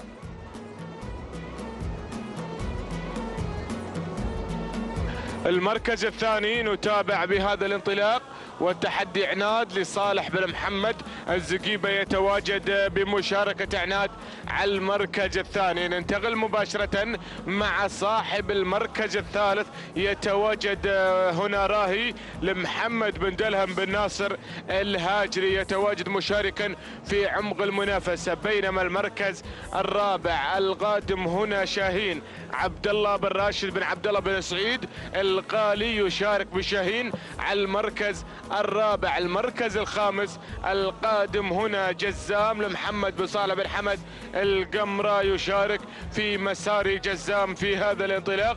والتميز والابداع مع هذه الاسماء التي تتواجد وتشارك في موقع التحدي والمنافسة. هذه نتيجة مشاهدي الكرام للخمس المراكز الاولى التي تشارك وتندفع في موقع التحدي والمنافسة في مسار هذا الشوط مع هذه الاعداد الهائلة التي تشارك في هذا المهرجان الكبير والمميز التي استمتعنا به من اول ايامه. والان نتواصل ب10 الايام، يومين ما قبل الختام، يومين ما قبل رموز الختام الذهب والفضة في مهرجان المؤسس الشيخ جاسم بن محمد بن ثاني آل ثاني طيب الله ثراه. نتابع هذا التحدي ونتابع هذه الاسماء والشعارات المتواجدة والتي تشارك في هذه الرياضة العريقة، رياضة الآباء والأجداد، رياضة سباقات الهجن العربية الأصيلة. نتابع التحدي مع البداية ومع المقدمة. أول المراكز ما زال الناوي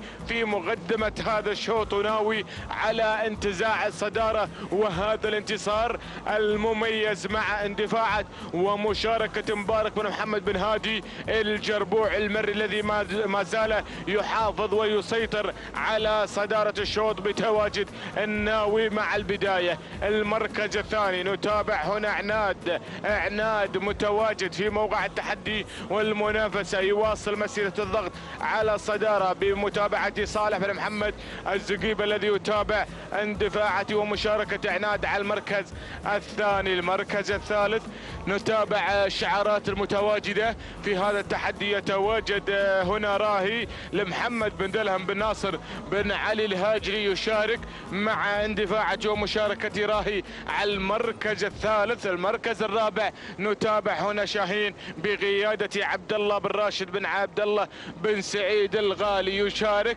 في هذا التحدي باندفاعة المركز الرابع. نتابع المركز الخامس وننتقل مباشرة بشعار هجن التحدي. يقدمون لنا الدخان على المركز الخامس، يشارك بأول نداء مباشرة وصل إلى موقع التحدي والمنافسة بمشاركة دخان في هذا التحدي. هذه النتيجة مشاهدينا الكرام مستمعين الأفاضل للخمس المراكز الأولى التي تشارك وتنطلق في موقع التحدي والمنافسة.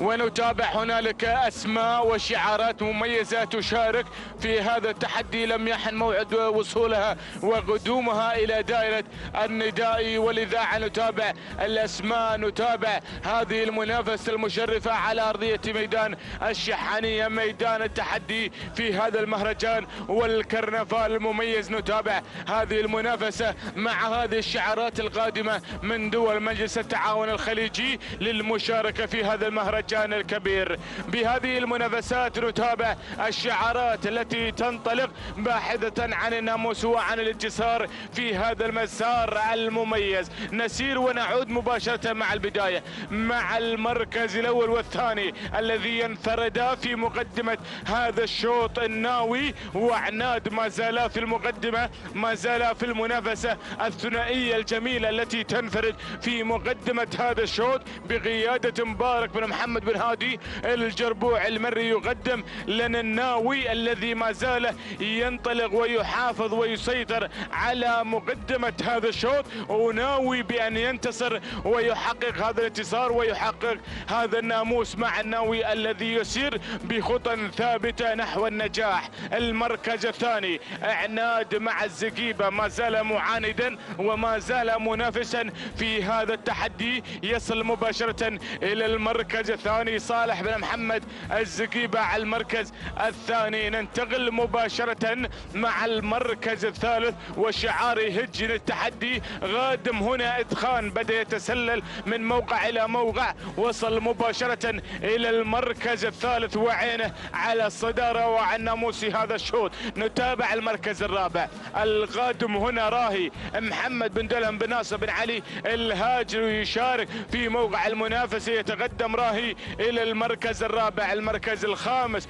هنا شاهين مع عبد الله بن راشد بن عبد الله بن سعيد القالي يتواجد مشاركا في هذه المنافسة. بينما هنا نتابع شعار بن مسعود، شعار المسند، شعار العاص، شعار الزبداني وشعار القمرة وشعاراته كبيرة تشارك في هذا التحدي. تتواجد أراها بعيني المجردة تندفع في هذا التحدي. وأيضا شعار الامبراطور وشعار الدوسري مشاركة هذا التحدي الكبير تتواجد في هذه المنافسات المميزة في هذا العالم الساحر، في هذا الموروث الشعبي المميز الذي يتواجد هنا. هذه الأسماء والشعارات الكبيرة تشارك في هذا التحدي، تشارك في هذا المهرجان لكي تحصل على نقطة وعلى إنجاز يسجل في هذا المهرجان. نتابع المنافسة، نعود مباشرة مع البداية والثنائية الجميلة التي تنفرد في مقدمة هذا الشوط. الناوي ما زال مع القيادة، ما زال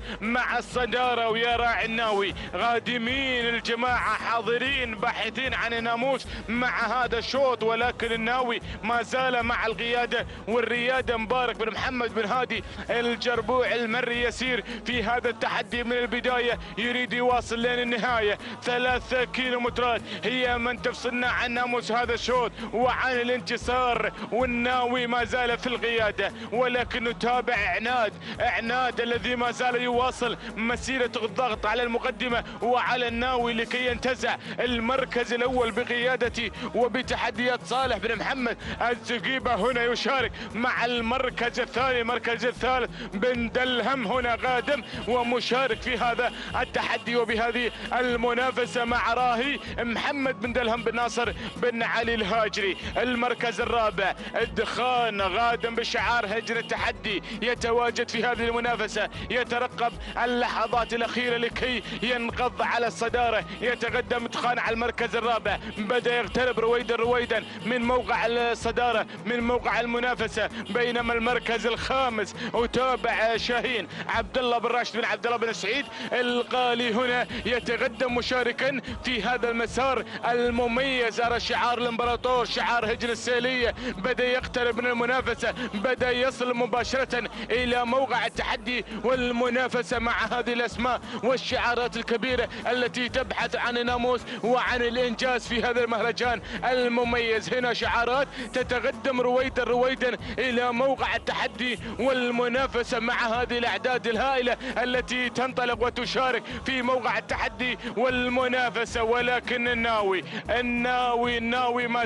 ما زال ناويا على انتزاع الناموس، الناوي على الصدارة. راهي على المركز الثاني، شاهين على المركز الثالث، ادخان على المركز الرابع، وخامسا هنا الرهاوي. أسماء كبيرة تصل مباشرة إلى موقع التحدي والمنافسة في هذا التحدي الكبير، في هذا المسار المميز والجميل. نتابع شعار هجن السيلية مع برزان بدأ يبرز في هذا التحدي وبهذه المنافسة الجميلة. يتقدم شعار هجن السيلية إلى موقع التحدي والمنافسة. هذه النتيجة للخمس المراكز الأولى التي تسيطر على دائرة النداء والإذاعة التي تنطلق في موقع التحدي. بن دلهم بدأ يتسلل إلى الصدارة مع راهي محمد بن دلهم بن ناصر بن علي الهاجري يسير في مقدمة الشوط، يتسلل إلى البداية. الناوي على المركز الثاني يريد أن يستعيد المقدمة من راهي مع 1500 متر الأخيرة التي تفصلنا عن الناموس وعن هذا الانتصار.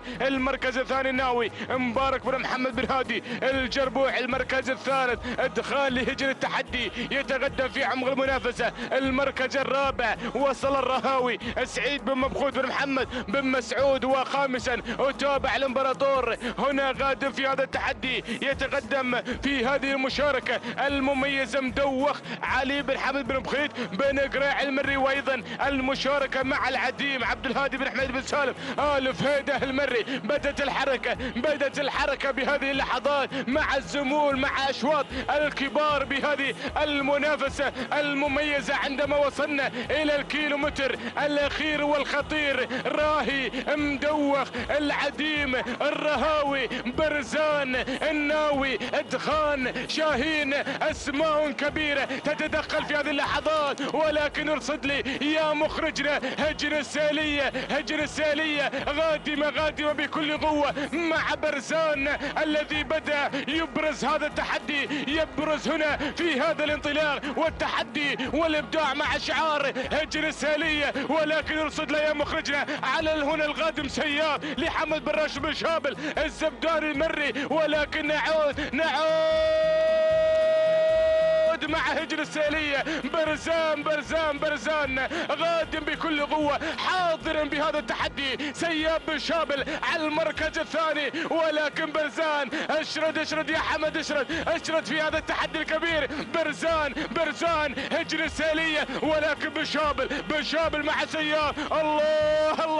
الله بن شابل قادم، حمد بن راشد بن شابل الزبداني المري مع سياف وبرزان. اللحظات الأخيرة اللحظات الخطيرة. برزان، سياف بن شابل تسلل مع الصدارة مباشرة، فاجأنا مع اللحظات الأخيرة محققا هذا الانتصار وناموس هذا الشوط. تهاني لحمد بن راشد بن شابل الزبداني المري على فوزي سياف وتحقيق للإنجاز. المركز الثاني برزان لهجن السيلية. المركز الثالث وصل العديم عبد الهادي بن حميد بن سالم الفهيدة المري. المركز الرابع وصل نجد لراشد بن ناصر بن حمود الشافي. المركز الخامس مدوخ لعلي بن حمد بن بخيت بن قريع المري. هكذا مشاهدينا الكرام مستمعينا الافاضل تابعتم معنا المنافسه والتحدي في معركه هذا الشوط الطاحنه من اجل الناموس ومن اجل الانتصار. فكان هنا سياف فاجأنا مع اللحظات الاخيره محققا هذا الانتصار. 13 دقيقه 20 ثانيه 83 جزء من الثانيه. تهاني الناموس لحمد بن راشد بن شابل المري. المركز الثاني برزان 13 دقيقه 21 ثانيه 64 جزء من الثانيه. تهاني الناموس لهجن السيلية على فوز برزان في المركز الثاني. المركز الثالث العديم 13 دقيقة 24 ثانية 11 جزء من الثانية. تهاني ناموس لعبد الهادي بن حميد بن لفجح المري على فوز العديم في المركز الثالث. تهاني ناموس لجميع الفائزين.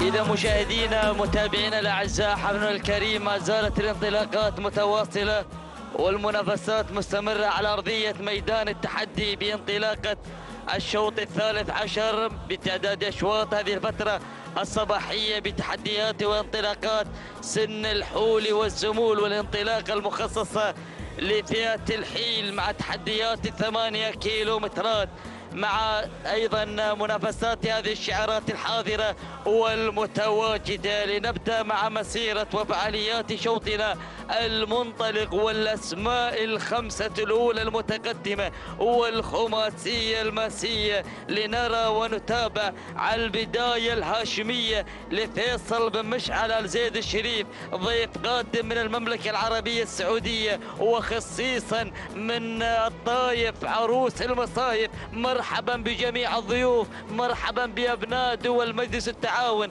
الحاضرين والمشاركين على أرضية هذا الميدان وفي هذا المهرجان مهرجان المؤسس مع انطلاقة البداية الهاشمية. المركز الثاني نتابع معكم تحديات ثاني المراكز وانطلاقة وقدوم شعار بالاسود شعار العنود على ظهر خيرة عبد الله بن سعيد بن محمد الاسود المري. يقدم لنا خيرة مع تحديات المركز الثاني. المركز الثالث شعار حجن السيلية يقدم لنا هذا الشعار ابتسامة مع المركز الثالث. المركز الرابع التقدم من فخر تعود الملكية لحجن التحدي بتحديات هذا الشعار وانطلاقاته. المركز الخامس نتابع معكم تقدم لمار على المركز الخامس سعد بن عنزاب خاتم العنزاني النعيمي من يقدم لنا شعاره البرشلوني بتحدياته وانطلاقاته. مقدما لنا مسيرة لمار من تحضر في هذا الاختبار في هذا المحك الحقيقي من قبل هذه الشعارات وتحديات الابكار. لنعود الى البدايه والى المركز الاول لنتابع الهاشميه على البدايه ومع مقدمه هذا الشوط تقود زمام امور هذا الشوط تسيطر بشعارها على البدايه مع تحديات اولى المراكز. تعود الملكيه لفيصل بن مشعل الزيد الشريف من يشعل المنافسه مشعل مع تحديات البدايه. المركز الثاني التقدم من قبل ابتسامة على ثاني المراكز. تعود الملكية لحجر السيلية من أيضا تقدم لنا هذا الشعار هذا المسمى الحاضرة على المركز الثاني باحثة ابتسامة عن الفوز وعن التتويج.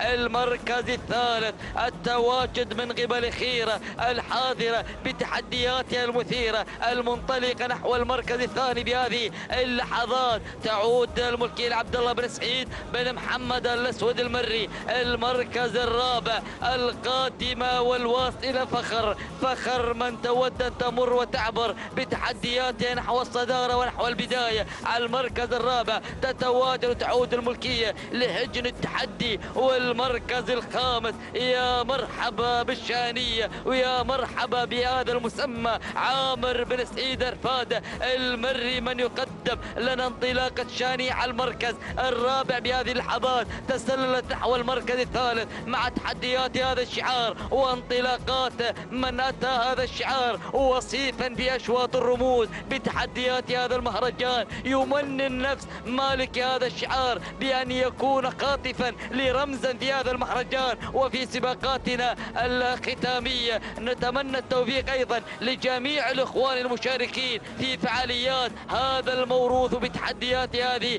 الرياضة. إذا شعار برفادة على المركز الثالث. المركز الرابع هجن التحدي. خامسا هجن السيلية مع تحديات المركز الخامس.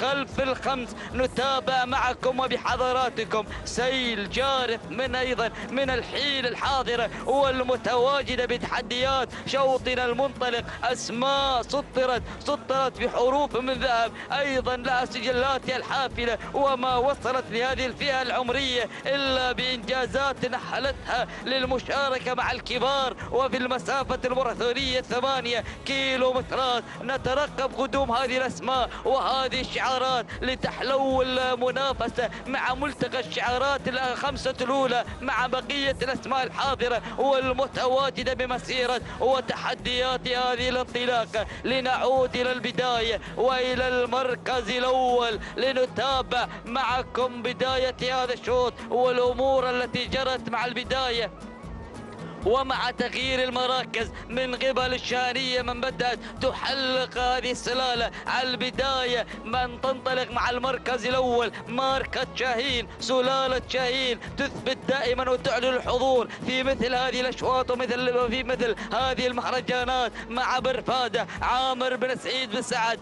رفادة المري. المركز الثاني عاد الشريف إلى المركز الأول السعيد. أمور المسلوبة والمنحوبة من قبل الشانية مع انتصاف مسيرة هذا الشوط مع انقضاء 4 كيلومترات وتبقي مثلها بالتحديات. تعود أيضا ملكية هذا الشعار الحاضر والمتواجد مع البداية. ولكن برفادة يقدم لنا الشانية حوار ما بين الشانية وما بين الهاشمية والهاشمية والشانية في حوار ثنائي مع تحديات البداية ومع تحديات المقدمة. المركز الثاني الهاشمية فيصل بن مشعل بن حسن آل زيد الشريف. المركز الثالث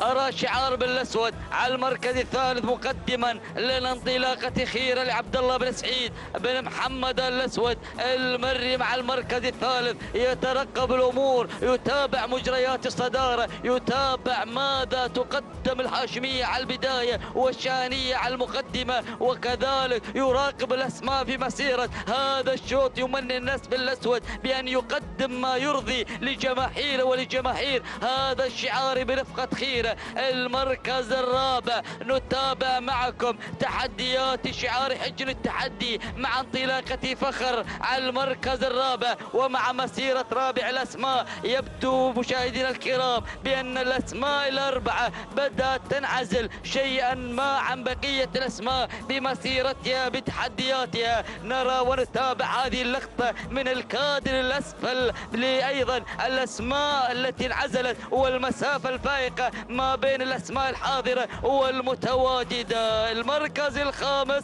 نتابع شعار هجر سيلية مع ابتسامة الحائرة ما بين عزلة الأسماء الأربعة وبقية الأسماء المتأخرة تحضر في مكان فارغ بانطلاقتها لكنها تريد أن تكون في مكان مليء بالمحبة والمركز الأول. لكنني أرى سيل جارف بانطلاقة الشعارات. شوفوا الأسماء شوفوا السيل الجارف من من الحيل القادمة بقيادة الشعار البرشلوني الحاضر بتحديات أحمد الحمادي، يلتمس دائما اللقطات الجميلة ليستمتع المتابع والعاشق لهذه الرياضة خلف شاشة قناة الريان الفضائية، القناة الناقلة لأحداث ووقائع هذا السباق في هذه المنافسات الحاضرة التي نتابعها من هذه الرياضة. شكرا الحمادي على هذه اللقطات الجميلة. لنعود بحضراتكم مع الكادر الأعلى ماذا يحمل لنا من تحديات وانطلاقات من قبل الهاشمية والشهنية، الشهنية والهاشمية. لو كان برفادة يتواجد بشعار على البداية مقدما الشهنية لعامر بن سعيد بن سعد رفادة، المري يا عامر، عمار يا عمار مع انطلاقة شهنية. المركز الثاني، ثاني الأسماء الهاشمية من الأسماء الخطيرة، من الأسماء القوية الحاضرة في مهمة رسمية تحضر بانطلاقتها على المركز الثاني. تعود ملكية الهاشمية لفيصل بن مشعل زيد الشريف، من بدأ يزيد من سرعة الهاشمية ليطلق عنانه نحو المركز الأول، نحو المقدمة مع لافتة 2 كيلومترات. المركز الثالث، التقدم من فخر لهجر التحدي على ثالث الأسماء. رابعا غدوب خيرة يا بالأسود خيرة مع انطلاقة المركز الرابع. تعود ملكية خيرة عبد الله بن سعيد الأسود المري مع المركز الرابع. هذه الأسماء الأربعة. نكتفي بالنداء مع هذه الأسماء التي انعزلت عن بقية مجريات الشوط، بدأت في عزل الحالة مع تحديات الرباعية ما بين هذه الأسماء والشعارات القوية الحاضرة والمتقدمة. الشريف يقدم الهاشمية، لو كان الشانية وبرفادة يقدم شانية على المركز الثاني. شوط بتحدياته بانطلاقاته، وبدأ الانطلاق، بدأ الاندفاع مع انطلاقة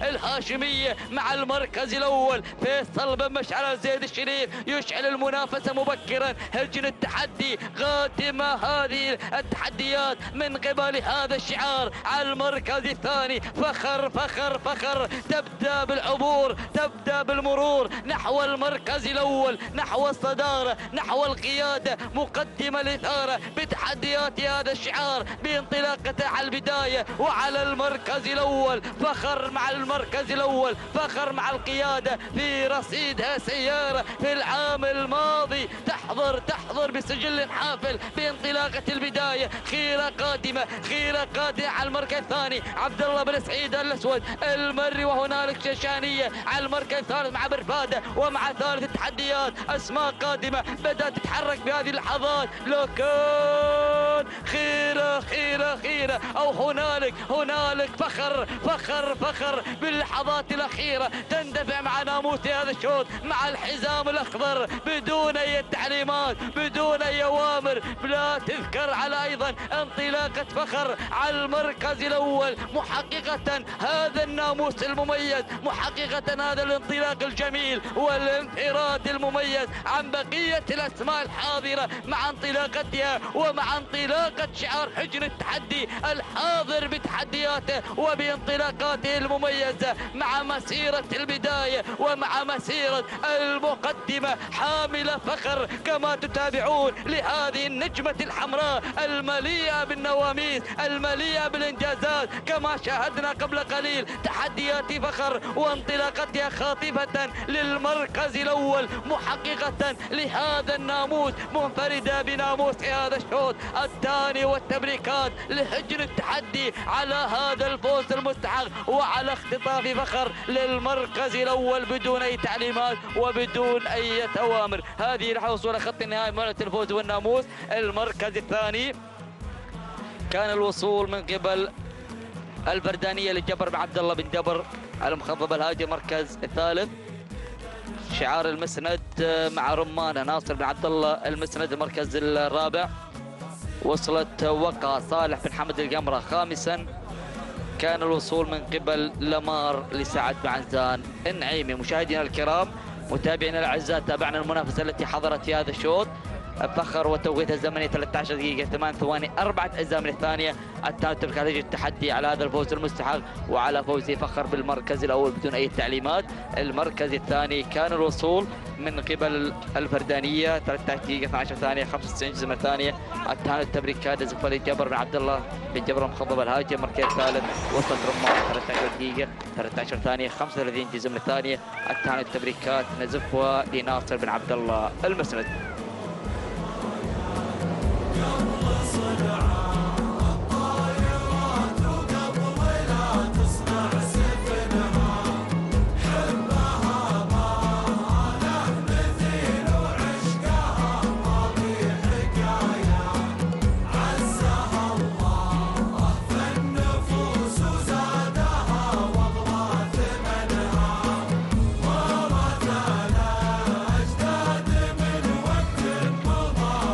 بسم الله الرحمن الرحيم وعلى بركة الله نستعين. مشاهدينا المتابعين الكرام، انطلق على بركة الله وتوفيقه في هذه اللحظات، وأعلن شوطنا الرابع عشر من أشواطنا في هذه الفترة الصباحية يحمل جديد التحدي والمنافسة على أرضية ميدان الشحانية لسباقات الهجن ضمن انطلاقة مهرجان المؤسس طيب الله ثراه. يسير هذا الشوط في تحدي مميز هناك مع انطلاقات الكبار، وشوط أيضا يسير هناك مع تحديات الحيل. نتمنى التوفيق لكل الأسماء المشاركة والشعارات المندفعة هنا في هذا المسار.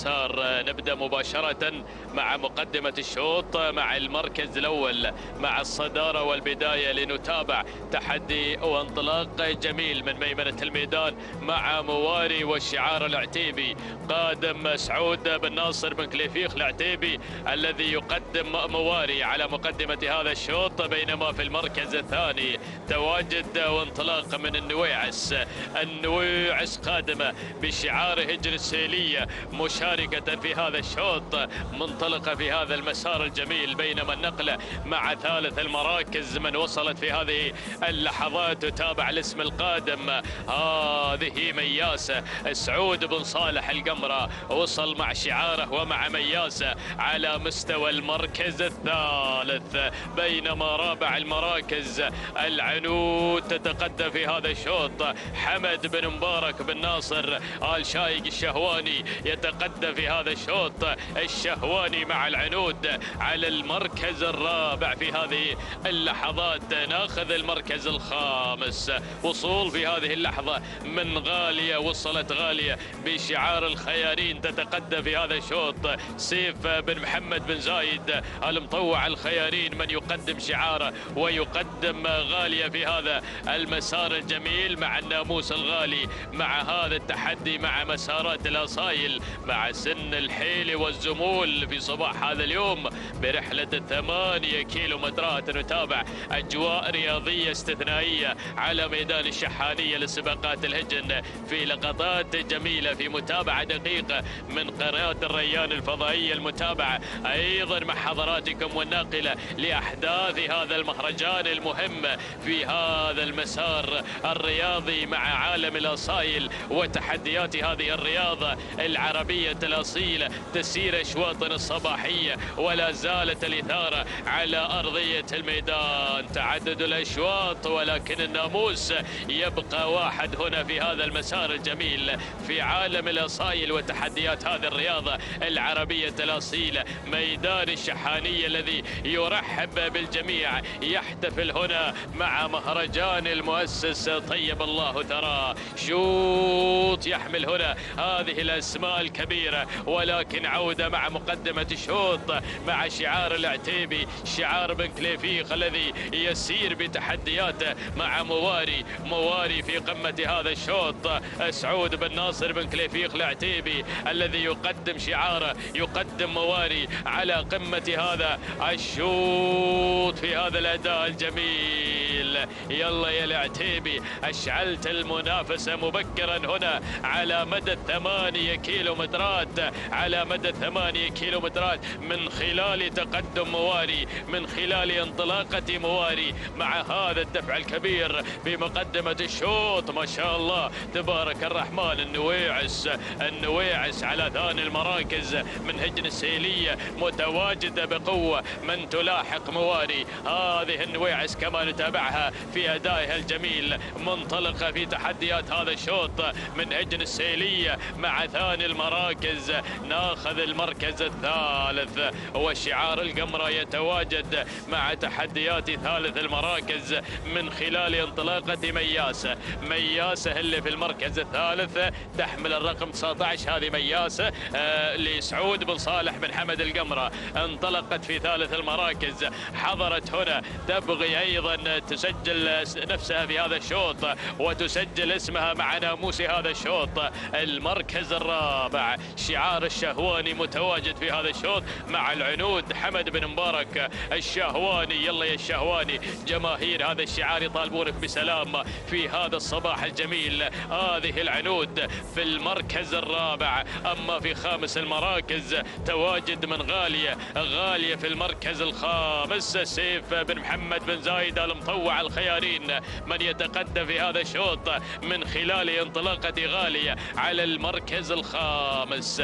لكن شوف الأسماء القادمة. وصلكم البرنس يتابع الموقف، يراقب التحدي هناك خلف دائرة الندى مع تحديات هذا الاسم القادم مع مسيكه الواصلة في هذه اللحظات. وهجن السيلية أيضا قادمة باسم جديد تعزز الموقف من خلال تواجد حصاد في هذا الشوط. والأسماء قادمة، الشعارات واصلة مشاهدينا متابعين الكرام مع هذا المسار الجميل في تحديات هذا الشوط. إذا مشاهدينا الأعزاء نتابع هذا المسار الجميل وهذه اللقطات الجميلة أيضا من قناة الريان بمتابعة مخرجين المتابعين، مخرجين أيضا الحاضرين هنا والمتابعين بدقة في هذه الأشواط الجميلة لإعطاء كل ذي حق حقه في عالم النقل والتغطية هنا على أرضية الميدان. يلا يا الحمادي، عطنا إبداعاتك في هذا الصباح الجميل يا مخرجنا يا الحمادي يلي تتابع هذه الانطلاقات الجميلة. هنا مشاهدينا الأعزاء جاوزنا ال4 كيلومترات الأولى وانطلقنا في منافسة أخرى مع ال4 كيلومترات المتبقية هنا على أرضية الميدان. نعود مباشرة إلى مقدمة الشوط يا بن كليفيخ. الرقم 1 مع مواري، ومواري هي حتى هذه اللحظات الرقم 1 في هذا الشوط، تحمل لشعار سعود بن ناصر بن كليفيخ العتيبي اللي قدم شعاره هنا في هذا الشوط في تحديات البداية على المركز الأول الذي يعشقه جميع الملاك والمتابعين والمضمرين الهاوين لهذه الرياضة العربية الأصيلة. نتابع المركز الثاني، النويعس في ثاني المراكز من هجن السيلية متواجدة بقوة في هذا الشوط، وهذه النويعس على مركز الوصافة على المركز الثاني. نتابعها في هذه اللحظات. المركز الثالث، ثالث المراكز مياسة في المركز الثالث في هذا الشوط. سعود بن صالح بن حمد القمرة يقدم شعاره، يقدم مياسة وتحديات مياسة مع المركز الثالث مع ثالث المراكز. لكن شعار البرنس بدأ يقترب في هذه اللحظات مع المركز الرابع. وصلت مسيكة في هذه اللحظة، تتقدم في هذا الشوط بشعار محمد بن طالب بن عقيل، يقدم شعاره مع مسيكة على المركز الرابع. المركز الخامس أشوف التواجد في هذه اللحظات واقتراب جميل من قبل حصاد، تتقدم في هذه اللحظات لتساعد النويعس، لتساند النويعس مع المركز الخامس في هذه اللحظات القادمة بشعار هجن السيلية المتواجدة هنا مع هجن السيلية في هذا الشوط. مشاهدينا الأعزاء موقعها في المركز الخامس. يلا يا أخوان اللي خلف دائرة الندى هناك أيضا الأمتار بدأت تتناقص مشاهدينا الأعزاء. لمن أراد الناموس، لمن أراد عالم الإذاعة، فليتقدم مع الخمس المراكز المذاعة. هذه نتيجتنا مشاهدينا متابعينا الكرام. لكن وين البداية؟ مقدمة الشوط لا زال العتيبي يقود الأسماء مع مواري، مع مواري يا مواري في المقدمة، مواري في الصدارة، مواري حتى اللحظات هي قمة هذا الشوط. سعود بن ناصر بن كليفيخ العتيبي يقدم تحديات مواري في المركز الأول في الصدارة والبداية. النويعس في المركز الثاني، النويعس بمقربة من مواري، بمقربة من مواري على مركز الوصافة. على المركز الثاني هي الأخرى تتابع تحديات الشوط. منهج السهيلية منطلقة بالمركز الثاني. وفي ثالث المراكز القمرة مع مياس قادم في هذا الشوط منازعا على ناموس هذا الشوط مع مياس في المركز الثالث. سعود بن صالح بن حمد القمرة يلا يا راعي مياس مع ثالث المراكز. ولكن البرنس وصل مع مسيكة على المركز الرابع. بدأ يقترب مشاهدينا متابعين الكرام. هنا نتابع محمد بن طالب بن عقيل اللي يقدم مسيكة في المركز الرابع. ولكن حصاد وصلت وتحركت في هذه اللحظات. أسرعت حصاد من هجن السيلية متقدمة بهذا الشوط في منافسة كبيرة. الشهواني وصلكم مع العنود يا سلام يا العنود وأداء العنود وتحديات العنود. حمد بن مبارك بن ناصر آل شايق الشهواني يقدم العنود في المركز الخامس. وشعار الأنيق متدخل بقوة في هذا الشوط مع خبر ناصر بن عبد الله بن أحمد المسنود وصل في هذا الشوط. يا سلام يا سلام يا سلام. بدأت الإثارة والسرعة مشاهدينا الأعزاء. وهذه عدسات تستقبل الأصايل مع أجواء الكيلومتر الأخير. وصلنا الكيلومتر الأخير ولا ما وصلنا؟ نتابع المقدمة.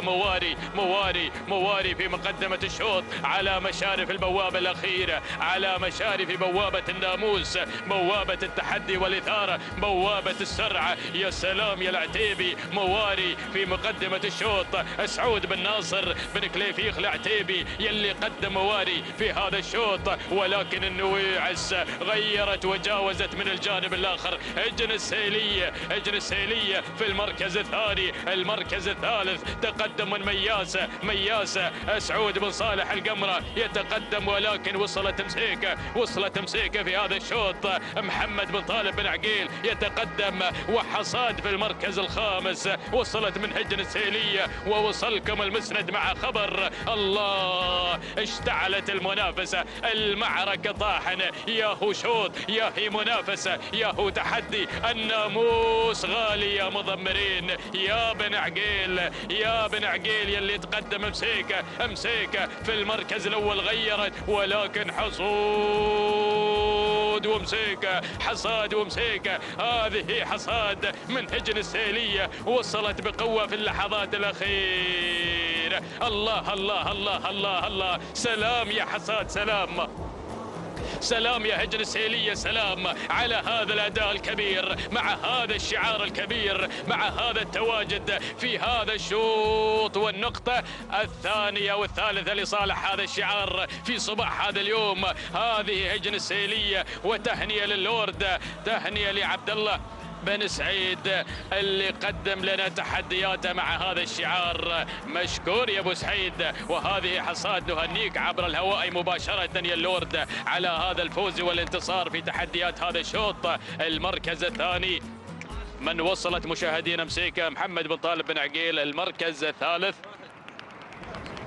من وصلت مواري لسعود بن ناصر بن كليفيخ العتيبي. المركز الرابع خبر لناصر بن عبد الله بن احمد المسند. وخامس المركز الخامس النويعس من حضرة من هجن السيلية. هذه نتيجتنا مشاهدينا متابعينا الكرام للخمس المراكز المتقدمة في هذا الشوط. نعود مع التوقيت الزمني لحظة وصول حصاد إلى خط النهاية قاطعة 8 كيلومتر في 13 دقيقة 3 ثواني 97 جزءا من ثانية. تهانينا الهجن السيلية على فوز حصاد بالمركز الأول في تحديات هذا الشوط، بينما المركز الثاني من وصلت مسيكة توقيتها 13 دقيقة 4 ثواني 49 جزء من الثانية. تهانينا والناموس لمحمد بن طالب بن عقيل على فوز مسيكة بالمركز الثاني. أما ثالث المراكز فوصلت مشاهدينا الأعزاء، وصلت مواري توقيتها 13 دقيقة 9 ثواني 5 من الأجزاء من الثواني. تهانينا لسعود بن ناصر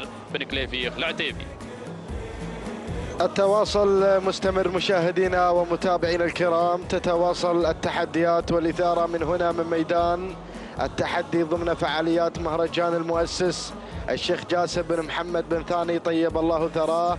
تتواصل الانطلاقات مع انطلاقة الشوط الخامس عشر، وهو شوط خاص للحيل. نتابع انطلاقة المركز الأول والمراكز الخمس الأولى. نتابع انتباه على أول المراكز للسيد أحمد بن محمد بن فهد الخاطر، يتقدم على أول المراكز من خلال تواجد انتباه، بينما المركز الثاني مخيفة لهجن السيلية مع ثاني المراكز. بينما المركز الثالث نجد في هذه اللحظات شعار هجن التحدي القادم مشاهدي الأعزاء مع هويام على مستوى المركز الثالث. بينما المركز الرابع يأتي شعار العاض من خلال الجذابة على رابع المراكز، هذا شعار العاض جابر بن محمد بن جابر العاض المري. بينما المركز الخامس خامس المراكز خامس المنطلقين نتابع شعار الخيارين القادم مع مرموقة لسيب محمد بن زايد الخيارين على مستوى المركز الخامس. هذه النتيجة مشاهدي الأعزاء لندانا الأول، ونتحول مباشرة إلى المقدمة ونتابع مخيفة تحمل شعار هجن السيلية على أول المراكز بهذا الانطلاق وبهذا الحضور. شعار اللورد يتواجد على البداية من خلال تقدم مخيفة.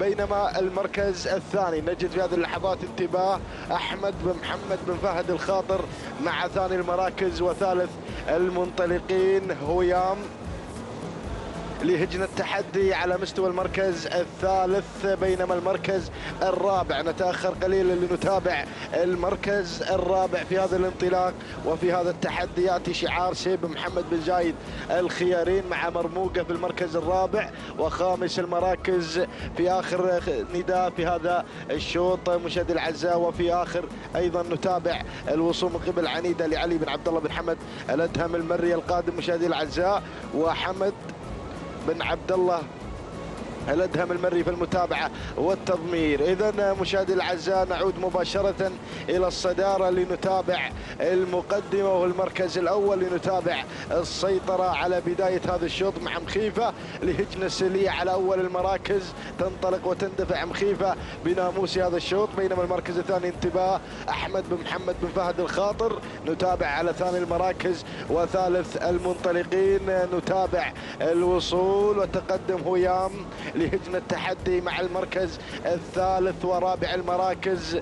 نتابع شعار بالأدهم القادم مع عنيدة علي بن عبد الله بن حمد الأدهم المري، وحمد بن عبد الله الأدهم المري يريد أن يهدي السلامات إلى أهالي الدحيل في هذا الانطلاق الكبير وفي هذا الحضور المميز مع عنيدة. بينما المركز الخامس نتابع اسم جديد بدأ ينضم إلى المراكز الخمس الأولى في هذه اللحظات، نوف للسيد محمد بن علي بن عبد الهادي الغفراني المري على خامس المراكز. هذه النتيجة مشاهدينا الكرام للمراكز الخمس الأولى. وهناك أسماء لن يحن موعد تواجدها في عالم الإذاعة. نترقب دخول جديد على المراكز المتقدمة. نعود مباشرة مشاهدينا الأعزاء إلى مخيفة والفارق المستحيل ما بينها وما بين المراكز الأخرى. هذه مخيفة بدأت تنطلق وبدأت أيضا تصنع الفارق ما بينها. هنا مخيفة تحمل شعار هجن السيلية على أول المراكز.